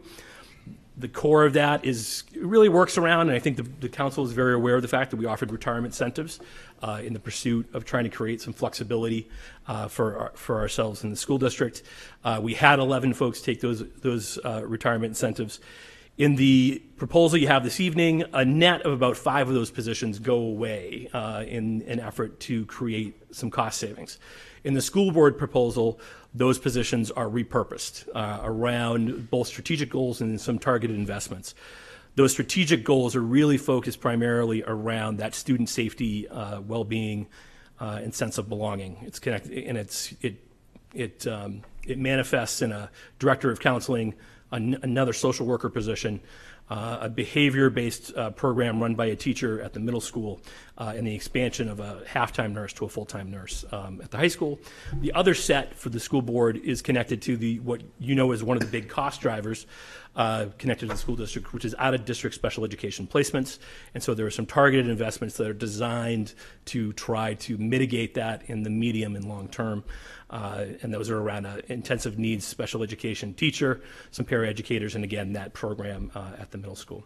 We understand that we need to balance the needs of the taxpayers as well as our goals as a school district to the youth and families of the community, and we look forward to a robust conversation with all of you. Thank you. Thanks, Zach. And we will wrap up where we started to a certain extent. These are the public comment opportunities or public input opportunities. And with that, we will stop talking and happy to take questions. We'll put it up to the council. Councilor Bagley. Thank you, Your Honor. First, I want to thank the city staff. I think it's a 750-plus page budget document, and in an hour and a half, managed to give a very great overview of all the details. I think thank you. It's a challenging year for the city because of reductions that have been made or potentially will be made at both the federal and state level that affect us now, but potentially will continue to affect us in the future. It's no secret that Hampshire relies primarily on property taxes for our budget, and the decisions we make up here are going to have a real effect on our homeowners. So, the request, as I recall it, was 2.9%. Excuse me, my asthma's acting up. 2.9%. It sounds like it came in around 2.5 if you exclude the mandated spending for IEPs and welfare, which we don't have any control over and are difficult to forecast. So broadly speaking, while I haven't digested every line item yet, I think the city's done a good job, at least in my opinion, of listening to the council guidance. Watching the different budget sessions, different budget reviews, I understand all the different challenges, and I don't know that there would be support for it, but the one position that is unfunded in this that I thought deserved consideration is the training position for the fire department.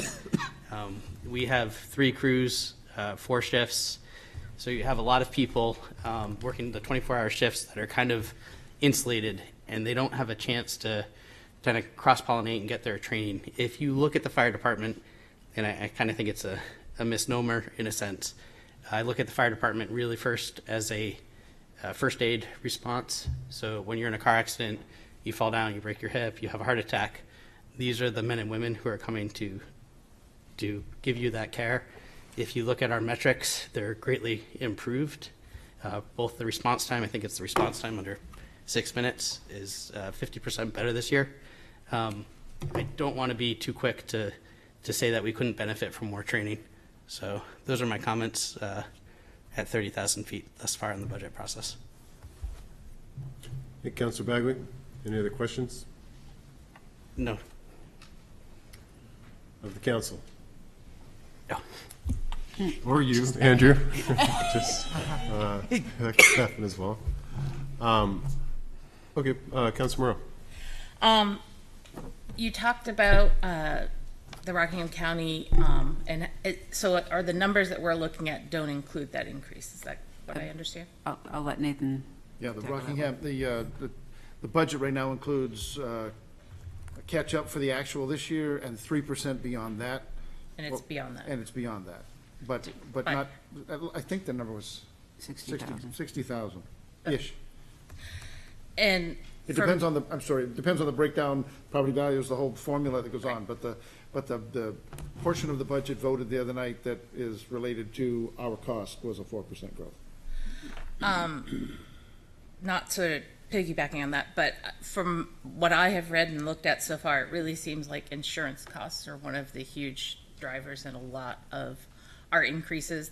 Is that a correct understanding of the way I look at it? Besides our contractual requirements, just insurance amounts seem to have really skyrocketed. So I want to make sure I understood that. And I don't know who can answer this, but I know we've talked about in the past, and I'm wondering if we're still looking at a stormwater utility and whether that is going to be feasible and could help in future budgets if we go down that road. We do plan to cover that Wednesday night as part of the presentation on special revenue and enterprise funds. So thanks for bringing that up. That's all I have for now. Thank you.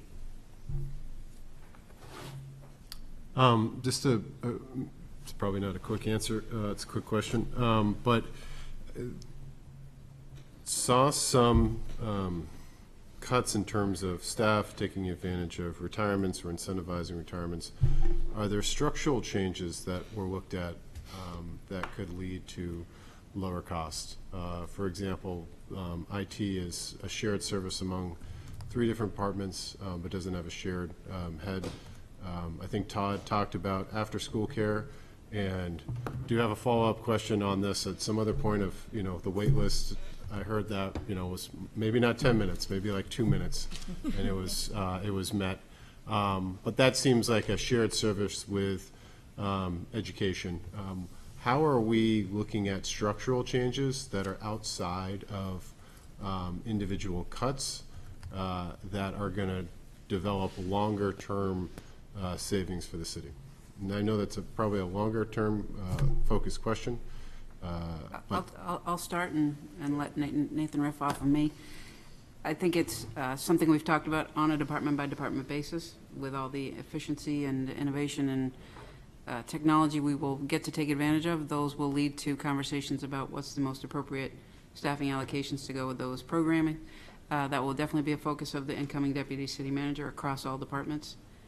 And it's something that will be the new normal. It will be something that we evaluate every year because we hear the message loud and clear that there won't be the ability to look much beyond the rate of inflation and to work within those confines. But Nathan, do you want to add anything No, I else? think that's a great answer. I would say to you that this budget was conceived, predicated upon that age-old advice, contemplate every position that is vacant, that is, every retirement, consider the needs, can you do without.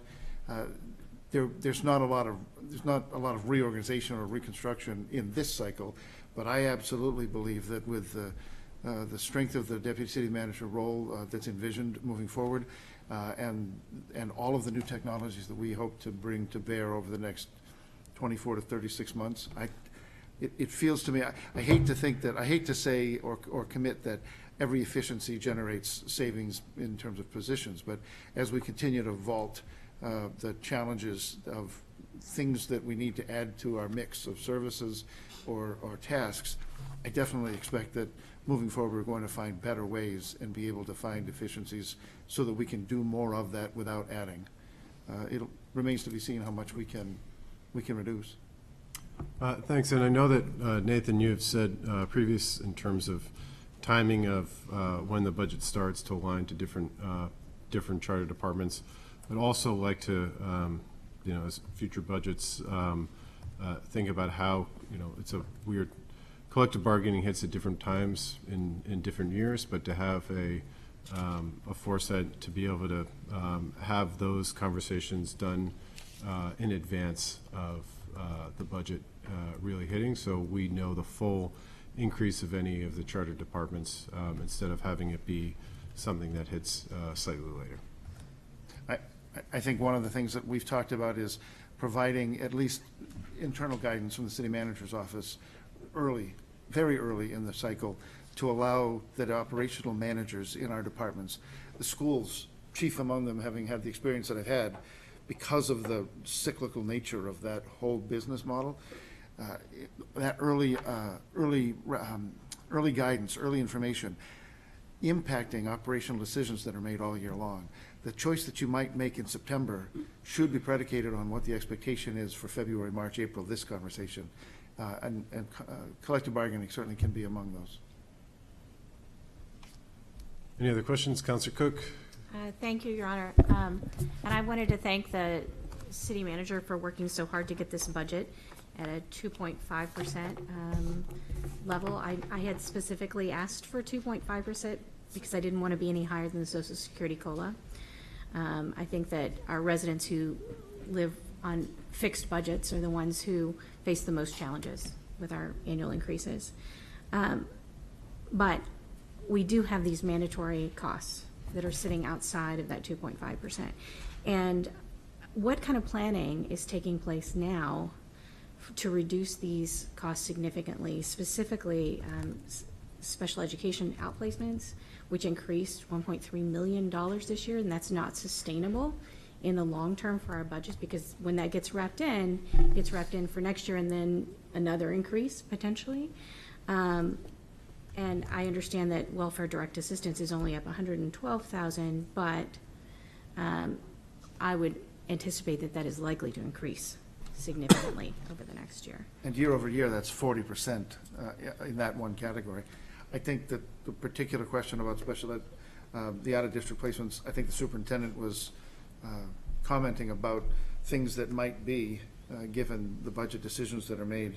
I wouldn't want to speak for him because I just haven't been involved in that conversation, but I know that in my experience, they work really hard every year to focus on clusters and opportunities that might exist to bring students back into the least restrictive environment being here at home. But specific efforts I can't. I think Zach wants to hop up. Yeah, he's. Or if he doesn't, he does now. So some of what I was saying in terms of things that we have that are part of the current proposal and aren't, a couple of the items that we see as preventative in terms of good short-term investments that are going to save us money in the long term are a couple of things that are not currently included in this proposal. So it's an intensive needs special educator at the elementary level. Multiple paraeducators that would be associated with a program around a cluster of students with intensive needs, and a program at the middle school, which is a behavioral emotional program at the middle school, which we have one staff member that would run that.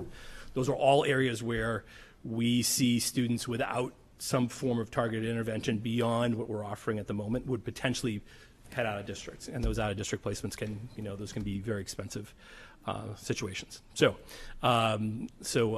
we, outside of whatever happens in terms of what you all agree to, that is the type of work that we're looking at now. Is we're seeing an increase, especially at the lower grades, in the intensity of need among students, and we're starting to just now see some clusters of students where we could develop some in-house opportunities that would hopefully forestall us from having to send more kids out of district. We don't, at the moment we're not identifying, and I appreciate what the deputy city manager was saying about bringing students back in. We don't necessarily, aren't looking at some of those investments as things that would then turn around and say, here are 4 kids that are coming right back to the district in the fall. But they are things that we would see as limiting the number of students that would need to go out of district. And that's as much about, while there is cost savings, it's much about the ethics of keeping students in their local school, in their local community, with their friends and their peers. And I think that's where we want to go, and we're starting to do more and more of that work to try to strategize around it. So. If I can capture the welfare portion of your question. Oh, sorry, just a quick follow-up for Zach. Has there been any, given the $1.3 million in out-of-district placements, has there been any look that would allow us as a district to say we're making this investment where it previously was not made, and those students come and not depart in the fall? So in terms of the sequencing of how those placements come to be, we go through a process with parents, come to conclusions about what are the needs based on the student's disabilities, come to conclusions about whether those services could be provided in-house or they have to go somewhere else, and then where is that someplace else. Once that's done, we're not in a position where we could then identify, well, this is what it would have cost to go do that. And instead, we're going to turn that money back around and utilize it on, if it's a $200,000 placement on a teacher and a para, because we're already out to that line where the team is already established that that's what would occur. So the sequencing really we almost have to be predictive of where we think those needs are going to be. In order to still be in line with our expectations around the law in connection with the development of individualized education plans. So maybe conversation for a different time, but I guess if we wouldn't have had this, I guess the thing that trips me up a little bit is that we wouldn't have had the services to provide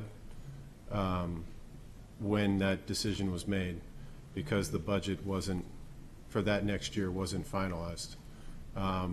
But as we go through that budget process, if there are things that we could have identified, even though I understand that this process has started, is that something that can legally be reversed with making investments in this student or groups of students? I think it's a delicate balance because you're not coming to the table saying, hey, and I know this is not what you're saying, but you don't want to be, the perception to be is we're coming to the table, we already had a plan, this is now something that's cheaper for us to do. Now, because the whole conversation is supposed to be driven around the needs of the individual student and making sure that we're bridging that gap between their disability and their opportunity to access their education. So as I said before, the best case scenario for us is when we're able to be predictive about clusters of students, so we can create an economy of scale around a particular set of services, and then staff around that particular set of services, so that parents and staff are not in a position where they believe that out-of-district placement is in the best interest of the student. That can be challenging sometimes, but and I would say if you look at a lot of our out-of-district placements, and we have a lot of, it's not a lot of clustered students where they have very similar types of disabilities, and so as a result, a lot of those students are in unique placements where they are not with 2 or 3 other kids from Portsmouth. So we continue to try to do that work and be thoughtful about that work. And we are, like I said, I think we are identifying within our pre-K right now and into the kindergarten some potential clusters of students that we could program around. But we're just starting to make those moves. So I think what would be helpful, at least for me, is to understand what the cost would have been if Portsmouth could have met the mark in terms of delivering those services and keeping those kids within the district. That would be helpful to understand maybe, if it's somebody with a physical disability or that we're somehow not meeting, but to be able to understand like what the types and costs of teachers that we would have to employ on a full-time basis to meet this, because I would get to I guess like what I'm trying to get at is that it's tough to be predictive on things that are being outliers, for absolutely. But if our out-of-district placements are jumping at over 100% this year, that requires us to think about those outliers as maybe less than outliers. And since there was such a large jump, to understand, what we could be doing proactively to meet that, and just to understand, I guess, the cost would be helpful as well. And we can work up, I can work up a few kind of example scenarios for you. Again, we have to be careful about privacy around individual students. But I can work up some scenarios that will help explain it, what it looks like. But I think we're also very cognizant of this type of increase within special education for us. And this is a common story in a lot of districts. That if we're moving, city manager spoke before about the idea of moving towards an inflationary increase as a target going forward. Obviously, this type of special education increase is not sustainable within that. And what we would end up doing, because ends up being required spending, is we would cannibalize other aspects of our budget in order to cover those costs. So we're very cognizant of the fact that this is something that we need to get ahead of, and we need to do it quickly. Councilor Tabor, a question for Zach, or can Zach? Can I jump to that, to answer that welfare question, or is it related to Zach? I was going to ask one question about schools. Yeah. I have a couple of questions, but staying with schools, and I agree that if we can't arrest this rapid increase in out-of-student placement costs, we will hurt core curriculum, and I think we've all brought that to the surface tonight, and I think that's important. We have exhausted all of the ARPA money, and so we don't have any fallback for tutoring or intervention or any of that work. Is there still a learning gap showing from COVID in our testing, and how are we going to address that? So we've actually, in our last round of state testing, we've one of the things that we were celebrating was the fact we're pretty much back to pre-COVID levels. Now there's always going to be, so the gap's not pre-COVID versus now. There's always gaps between pockets of students, and we're always trying to deal with that. There were opportunities for tutoring stuff that were connected to, for us, ESSER, ARPA, same thing. But we still have a robust set of interventions within the system. I think we are one of the reasons for success is we don't always wait for students to get to a point where they're in need of special education. We are engaging much earlier. Now that doesn't apply in there are certain disabilities that are more intense, and it's harder to step in quickly. But we do have a large number of tutors, a large number of interventionists connected to reading, for example, and mathematics, that are, in some cases, they're paid through Title I federal funds. In other cases, they're just people who are part of the general fund. But we do have, I would say, especially at the elementaries, robust interventionists available to try to assist kids in a variety of ways, whether or not they're in special education. The costs we're talking about in terms of out of district are pretty unique, intensive cases. Yeah. And my other question was once we have implemented the redistricting and we have, a sort of, we don't have a pattern where one school's growing and one school's shrinking. We've adjusted the catchment areas so that presumably we have stable populations going forward. Do we get an opportunity to look at elementary class sizes and teacher staffing a fresh look when we have stable class sizes and stable catchment areas? Well, I think, as we've made the adjustments we made based on the best available data to us. I will say every time I drive by the iHeart radio space, I have a heart attack thinking about how many, I know what the statistics tell us, which is we won't see tons of families that move into those properties.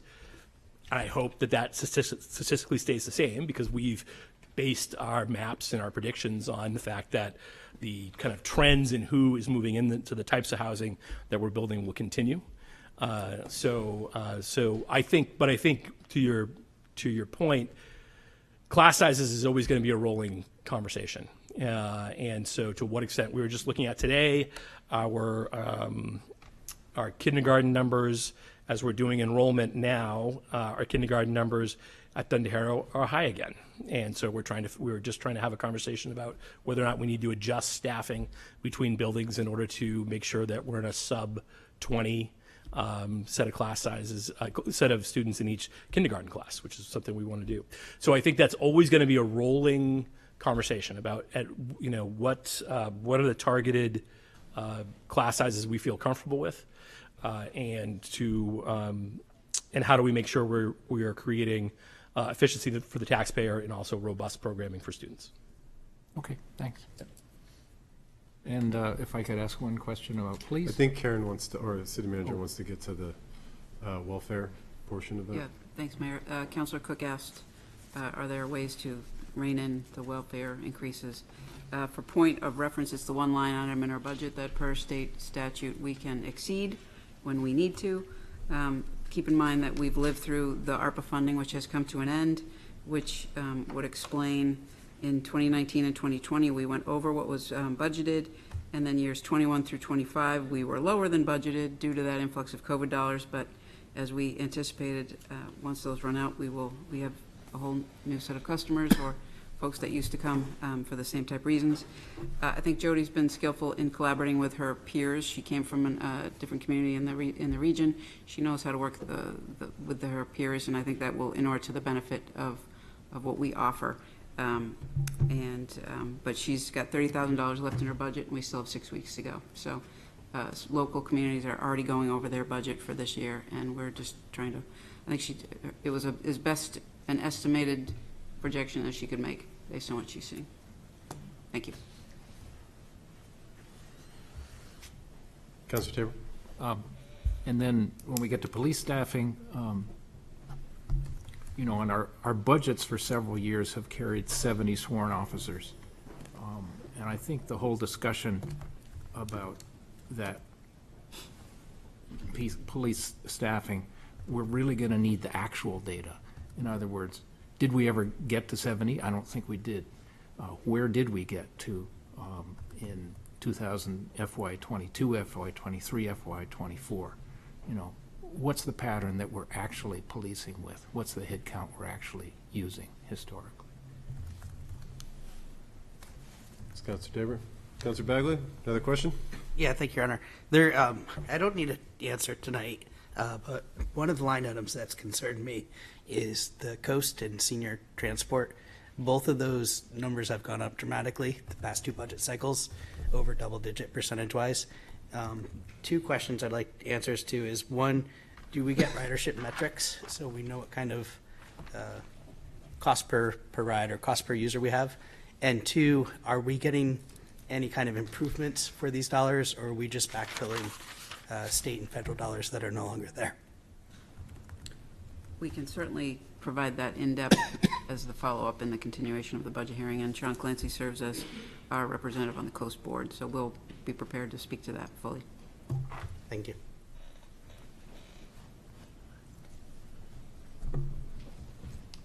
Any other questions before we have, Councilor Moreau?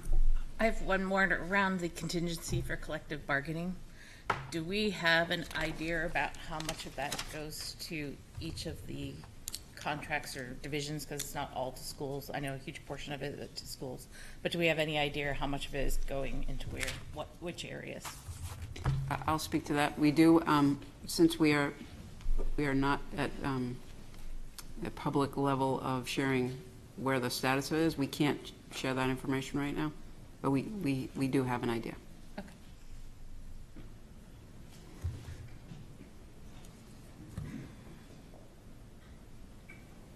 Other questions before we have public comment? Anyone too for or against, or not too for or against? It's not a public hearing, but please just state your name, your city, and anything you'd like to share.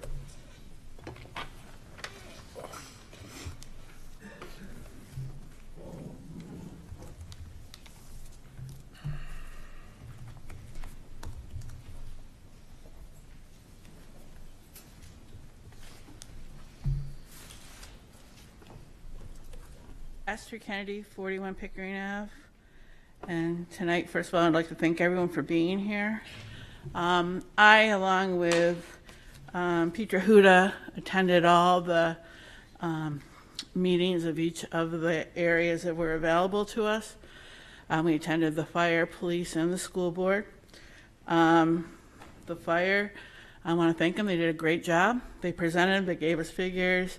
The police presented, we got figures. We went back again a second time and got figures.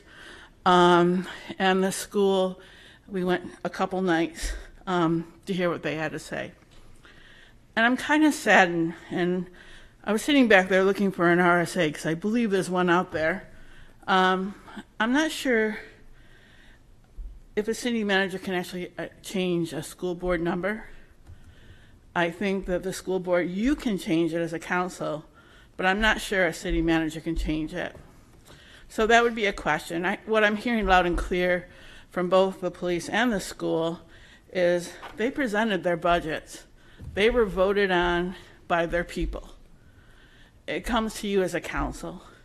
City manager brought forward her budget.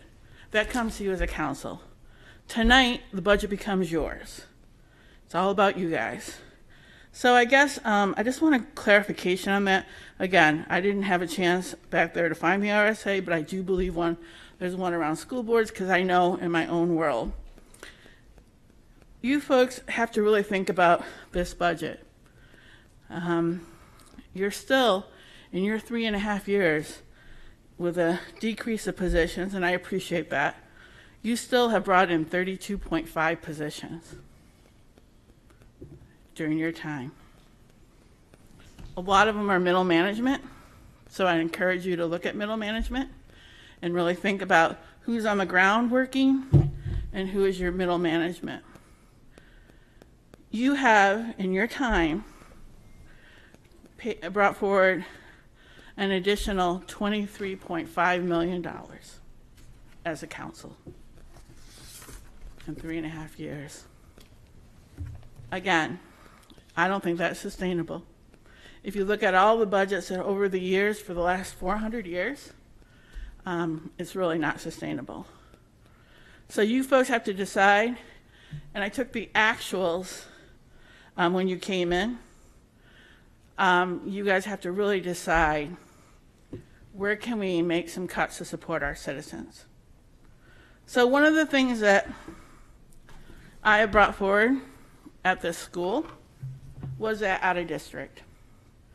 For those of you who don't know, I'm on my 26th year in a public school as a special ed / student service director.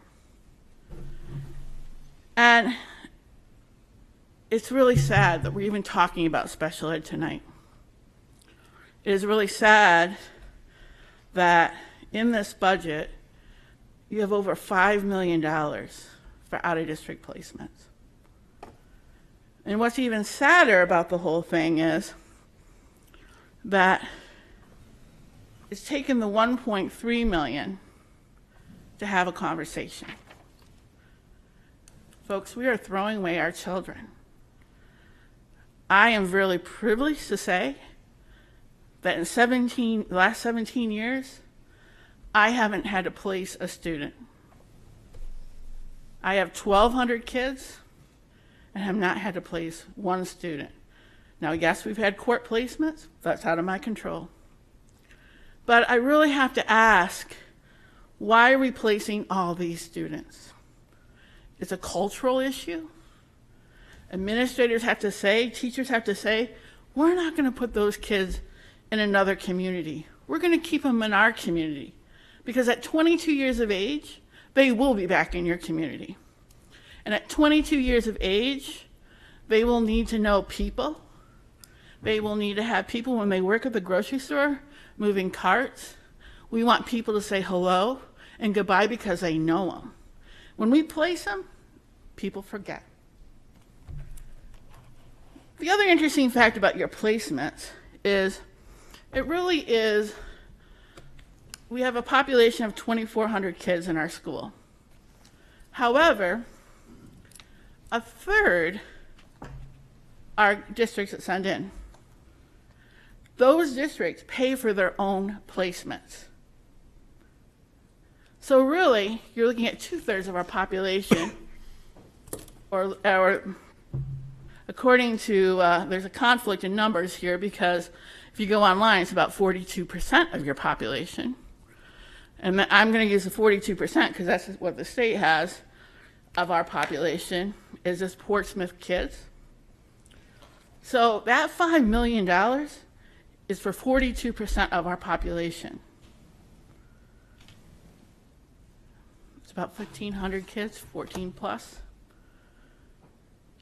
I have 1,200, and I don't place. My budget at the high school is $125,000 for out-of-district placements. And you can go online and see it. I ask you to ask the school to really look at some programming, to really look at how our administrators and our teachers are looking at keeping our kids in. Again, you go to my school district, and right now, people would say, oh no, we're not going to place. We're going to do everything we can. That child might be a little out of control. That child might be a little aggressive, but we're going to do because we know that we want to keep them in our district. It's a mentality. It's programming. It's a cultural. But that $5 million, and it's always been a problem in my mind. I haven't talked about it before because I've always said, I've always tried to have no conflict as a city councilor and as a school administrator, so I always kept it apart. And I would talk to the superintendents privately about my concerns during budget season. But this, because our mayor brought up the reason that the budget went up was $1.3 million for out-of-district placements, and we were going to blame it on special ed. He said it right up there. I'm like, I got to speak. And we need to come up with a plan, folks. As you all said tonight, it's unsustainable. And I encourage you to ask the school to really look at what they're doing. So this discussion will not be taking place publicly. The questions the mayor asked were good questions tonight. However, most of them can't be answered because they'd be too against some of our laws for information on individuals with disabilities. The detail cannot be given, but we can set up programming knowing that you have $5 million plus in out-of-district placement. I'm going to stop there because I know there's other people that want to speak. I do believe that there's a lot of places to cut. The only other thing I have is if we have a communication department and we're adding to that department a part-time support person, I would encourage us to really think about the proclamations for city council. Because now for 3 years, we've forgotten the teachers, we've forgotten the nurses, and that would be something I would ask the communication department to really look at, especially since you've decided to add personnel to that department. Thank you. Thank you, Esther.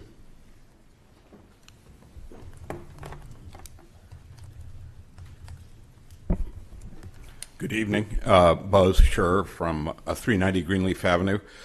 First, I speak as one of Portsmouth's representatives, and I speak about financing of schools. Be aware that the House of Representatives passed a bill that allows any student anywhere in New Hampshire to transfer into any school district they want to.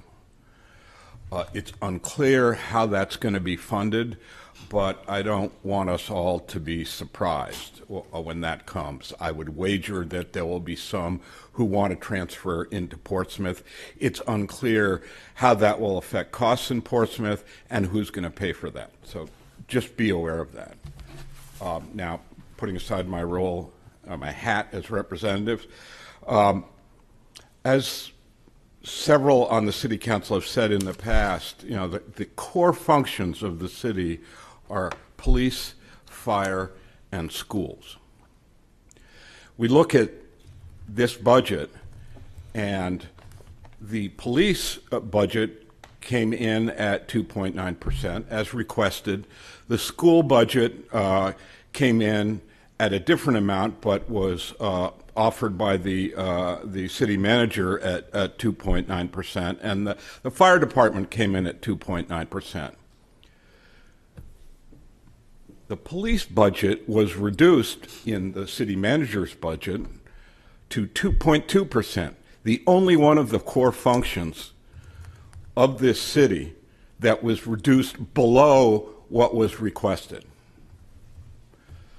Second, this council, a while ago now, last year I think, requested that a staffing study be done of the police department. One of the few departments in this city who's had a staffing study ordered. Yet the budget as proposed reduces the staffing of the police department of police officers without seeing the results of that staffing study. At the same time that the Blue Ribbon Committee on the police station and the city complex is essentially been on hold until the staffing study comes back. That doesn't fit. This council needs to see that staffing study before it decides to reduce the police budget below what it requested the police budget be. And I support Chief Newport's request that this council have a work session with the police commissioners and staff from the police department. The differences between the city manager's budget and the police department budget, so we can talk those through. And we can do that when the staffing study comes back. And it's my understanding that it's expected to come back within a week. So this is not going to postpone anything. Thank you. Thank you, Buzz.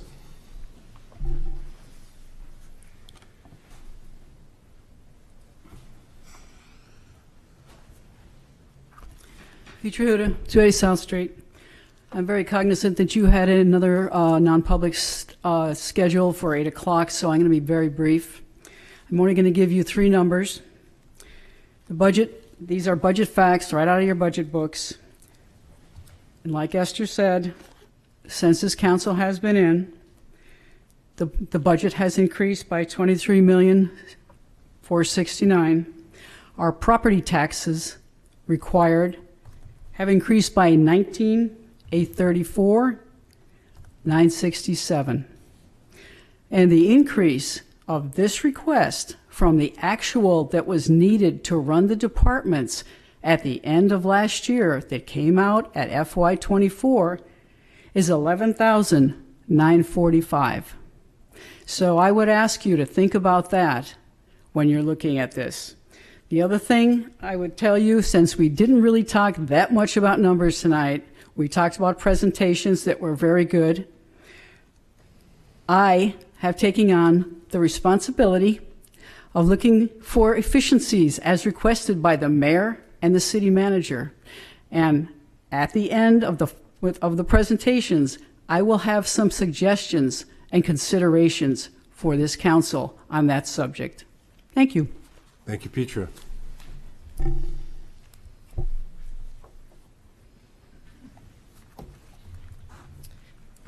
Hello, I am Carrie Nolte, 321 Dennett Street. I am a school board member and have, in my almost 4 years on school board, had gotten to wear a few hats like co-chairing redistricting, which is the worst job I have ever had. I walked into a superintendent search and I've been part of strategic planning. And I just want to make it absolutely clear based on all of our conversations that the budget as currently proposed will affect our core curriculum. Although the moving target or the amount of money on out-of-district placements is really been the focus. As we've said, it's something that we have little control at to meet our legal obligations for appropriate education for students.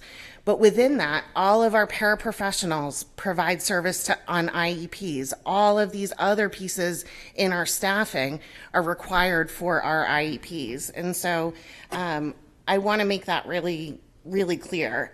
We have talked to the council about the COVID dollars that we had received and supported some new positions. We transitioned positions that we maintained. We removed some positions that were well-intended and had a large contribution, but then didn't develop as time moved on.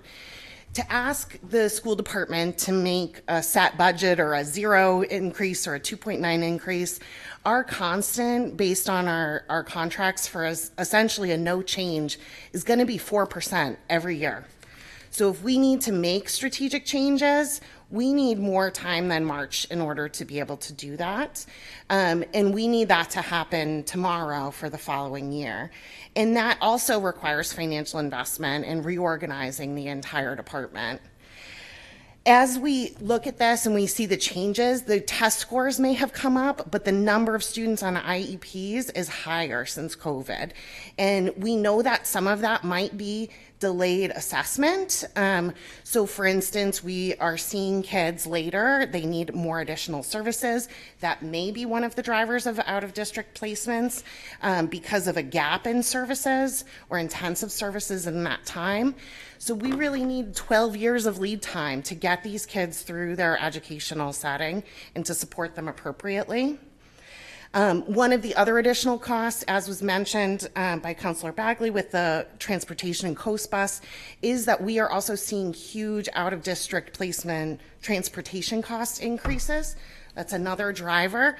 I think it would be really prudent to start a special education transportation company if anyone is looking for options, because not only is the cost going up, but we have a hard time even staffing those positions to get students to the mandated placements we have to get them to.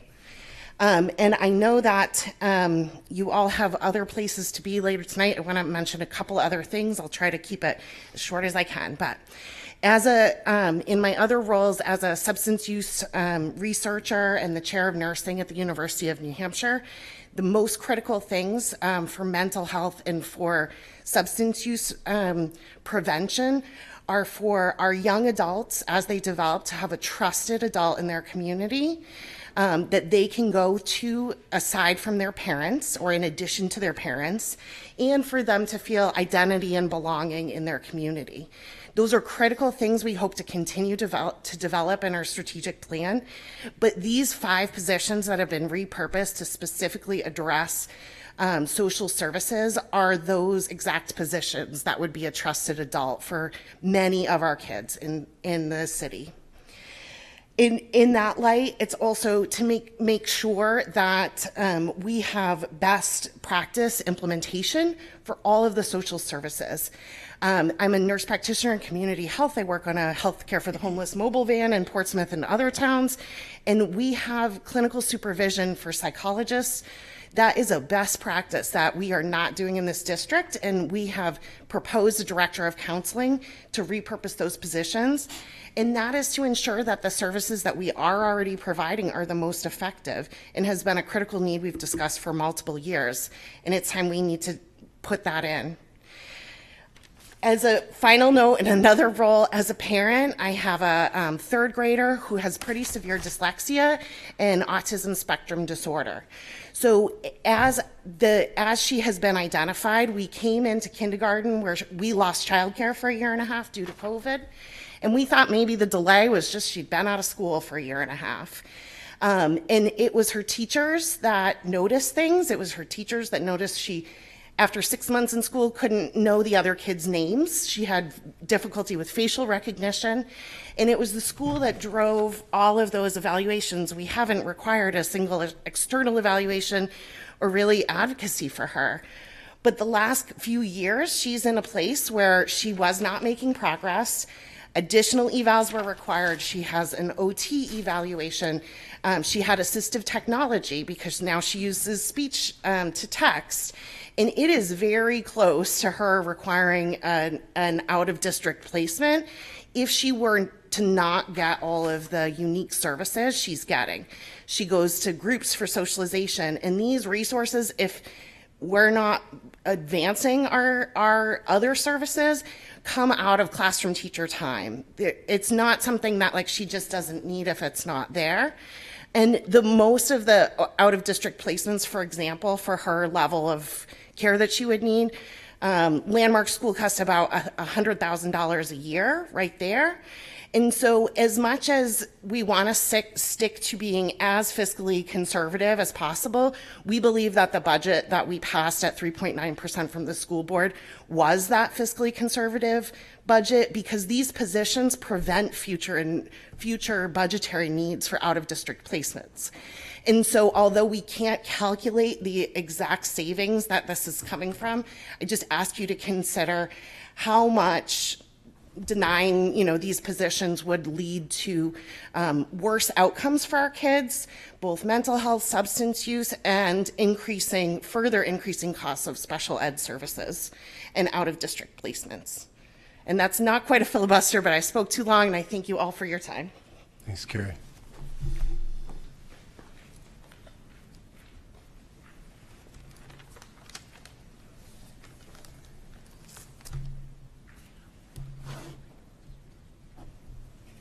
Ladies and gentlemen, Paige Trace, Portsmouth, New Hampshire. I'd first like to thank Representative Scheer for what he said tonight in his comments. We do have 4 major services. We have education, we have fire, we have police, and we have our Department of Public Works that we don't always remember. The fact of the matter is we have not only services, but we have natural resources that we need to be assured of are still going to be there 10 years from now. We have a finite amount of water in Madbury. We have all sorts of projects that need to go on. We have a sewer issue.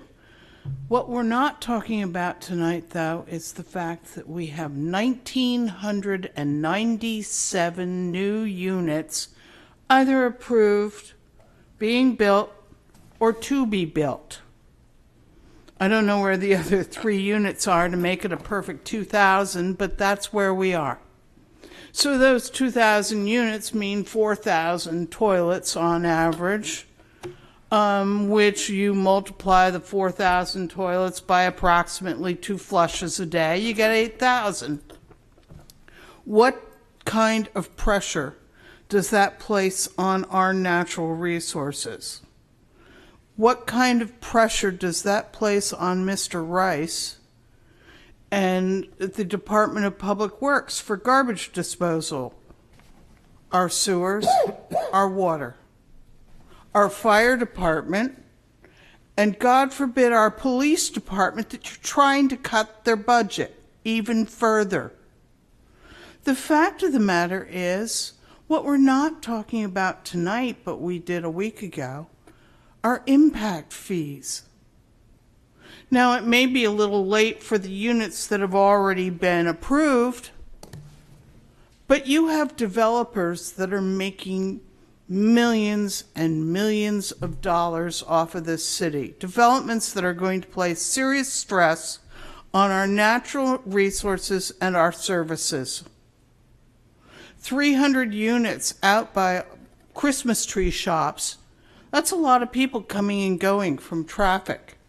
That affects DPW, that affects police, that affects fire. Because what we forget about sometimes is that fire is also emergency. So I think that you have to look, it's time. I may not be a popular person with developers after tonight, but it's time to look at impact fees. It's time to look at an alternate resource of finances, because it's not entirely the amount of people coming in and moving into the city. It's the amount of pressure that they are going to place on what we already have existing. And believe me, I can tell you, when I was a counselor, I looked at the bike lanes on Beverly Hill Road, and we went out and we dutifully looked. I now live on Beverly Hill, and I am telling you, it's one of the busiest streets in the city, and it's busy 24 hours a day. So All I'm suggesting is you take a good hard look at what's being developed in this city. I'm thrilled about workforce housing. But let's look at everything else that's going on, and maybe there's someone else who can contribute to our services and the impact that they're going to have on our natural resources. And thank you for listening to me tonight. And I wish you all the best of luck and goodwill. Thank you. Thank you, Paige.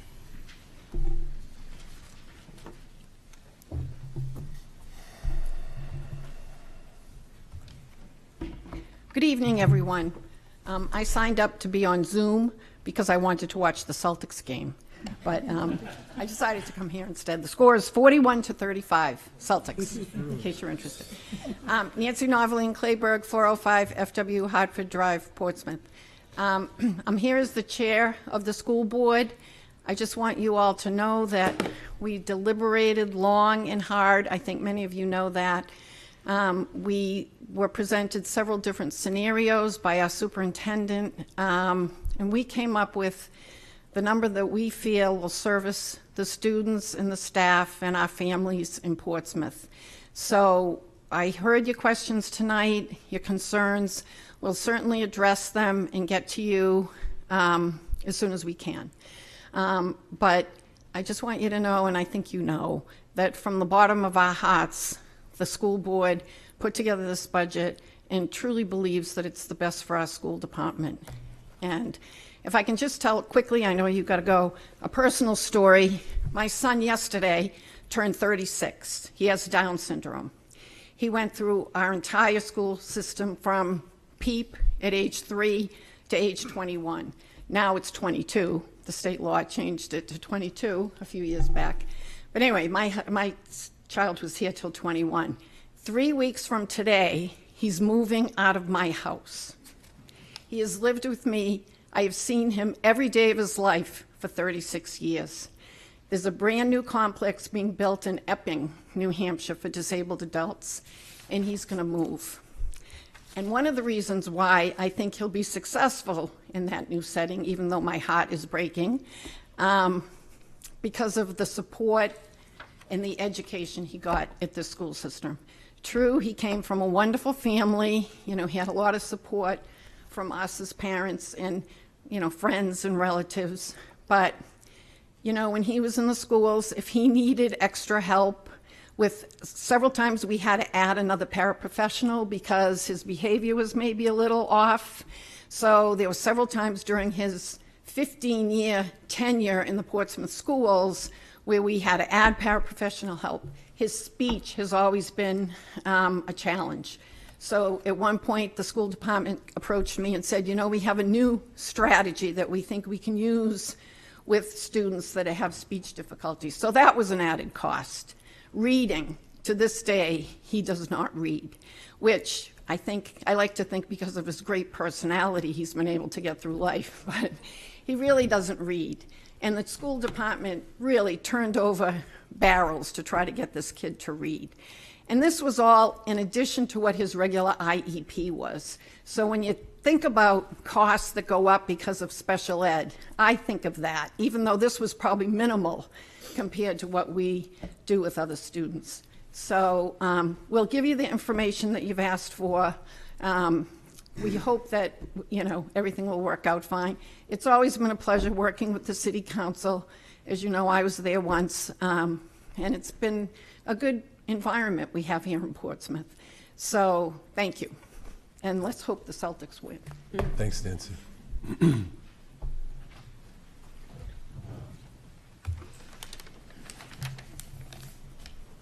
Dave Cosgrove, 174 Echo Ave. I'll be quick. I'd like to focus on education primarily.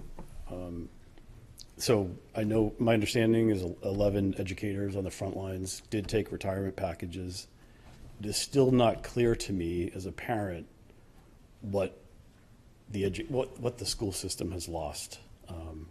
I believe it's my understanding that not all of those positions have been backfilled. So I think we need to delve a little bit deeper beyond the numbers to understand what was lost. For example, I did attend a school board meeting. I don't know if this is still the case. It might not be current information. But the sole architecture teacher at the high school accepted one of those packages, but my understanding is that wasn't going to be backfilled. What else didn't get backfilled? I've been very fortunate. I have a daughter who's about to graduate from Portsmouth High. I have another daughter who's about to start at Portsmouth High, and it's just unclear to me, what will be available to her that was available to my older daughter. I'll leave it at that, and then I would lastly just say that now is just not the time to cut in the area of wellness. A wellness coordinator, counselors. I listened to Chief Newport. Sounds like he really would benefit from another social worker. In light of what's happening in our community right now, that just feels like we should be looking elsewhere to make cuts. Let's get the staffing that we need, especially in the area of wellness. Thank you. Thank you, Dave. Yep. Oh, just thank you. Thank you, Dave.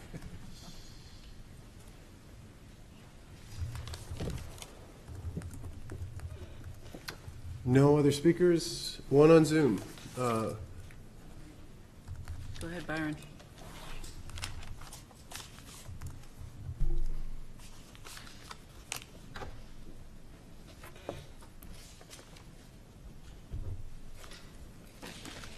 Hello? Oh, there I am.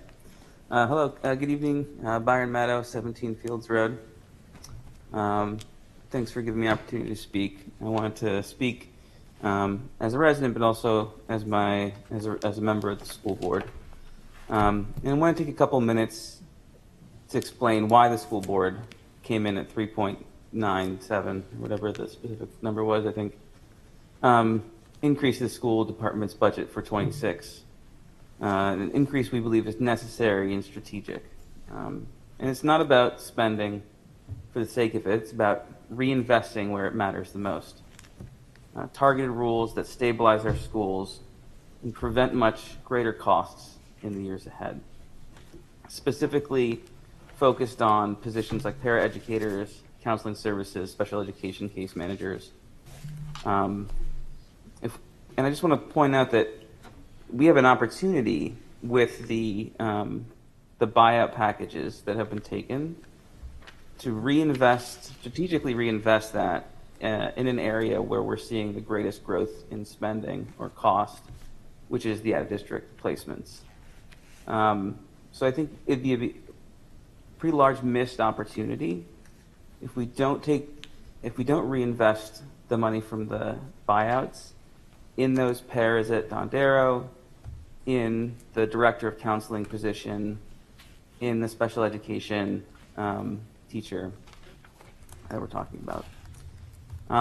And it's a little bit fuzzy. I think the mayor's questions looking for specifics makes sense because it's especially hard with, we can't talk about individual cases, and so it feels hypothetical. But just to give a somewhat concrete example in the real world, I was reading about Southington, Connecticut, which was recently able to bring back in $8.5 million in costs related to out-of-district placements. Now it's a larger district; it's 6,200 students, but back of the napkin math suggests orders of 2, maybe 3 million in savings in a similar scenario.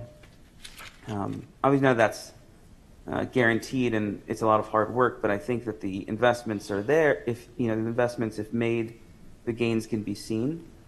And I also don't think it's a platitude to say that money spent on mental health and counseling services is important now more than ever. And I want to call out and acknowledge Carrie speaking earlier. I think she did a fantastic job highlighting some of that. So that's really what I wanted to point out, is that the 3.9 represents a reinvestment of the buyouts, specifically in an area that is targeting those growing costs, and also directly aligns with our values of social and emotional well-being and the overall health of our students. Thank you all. Thank you, Byron. Any other speakers? Well, there will be opportunities at each council meeting to do so, as well as public hearings that will be opened and continued on for as long as it takes to pass a budget.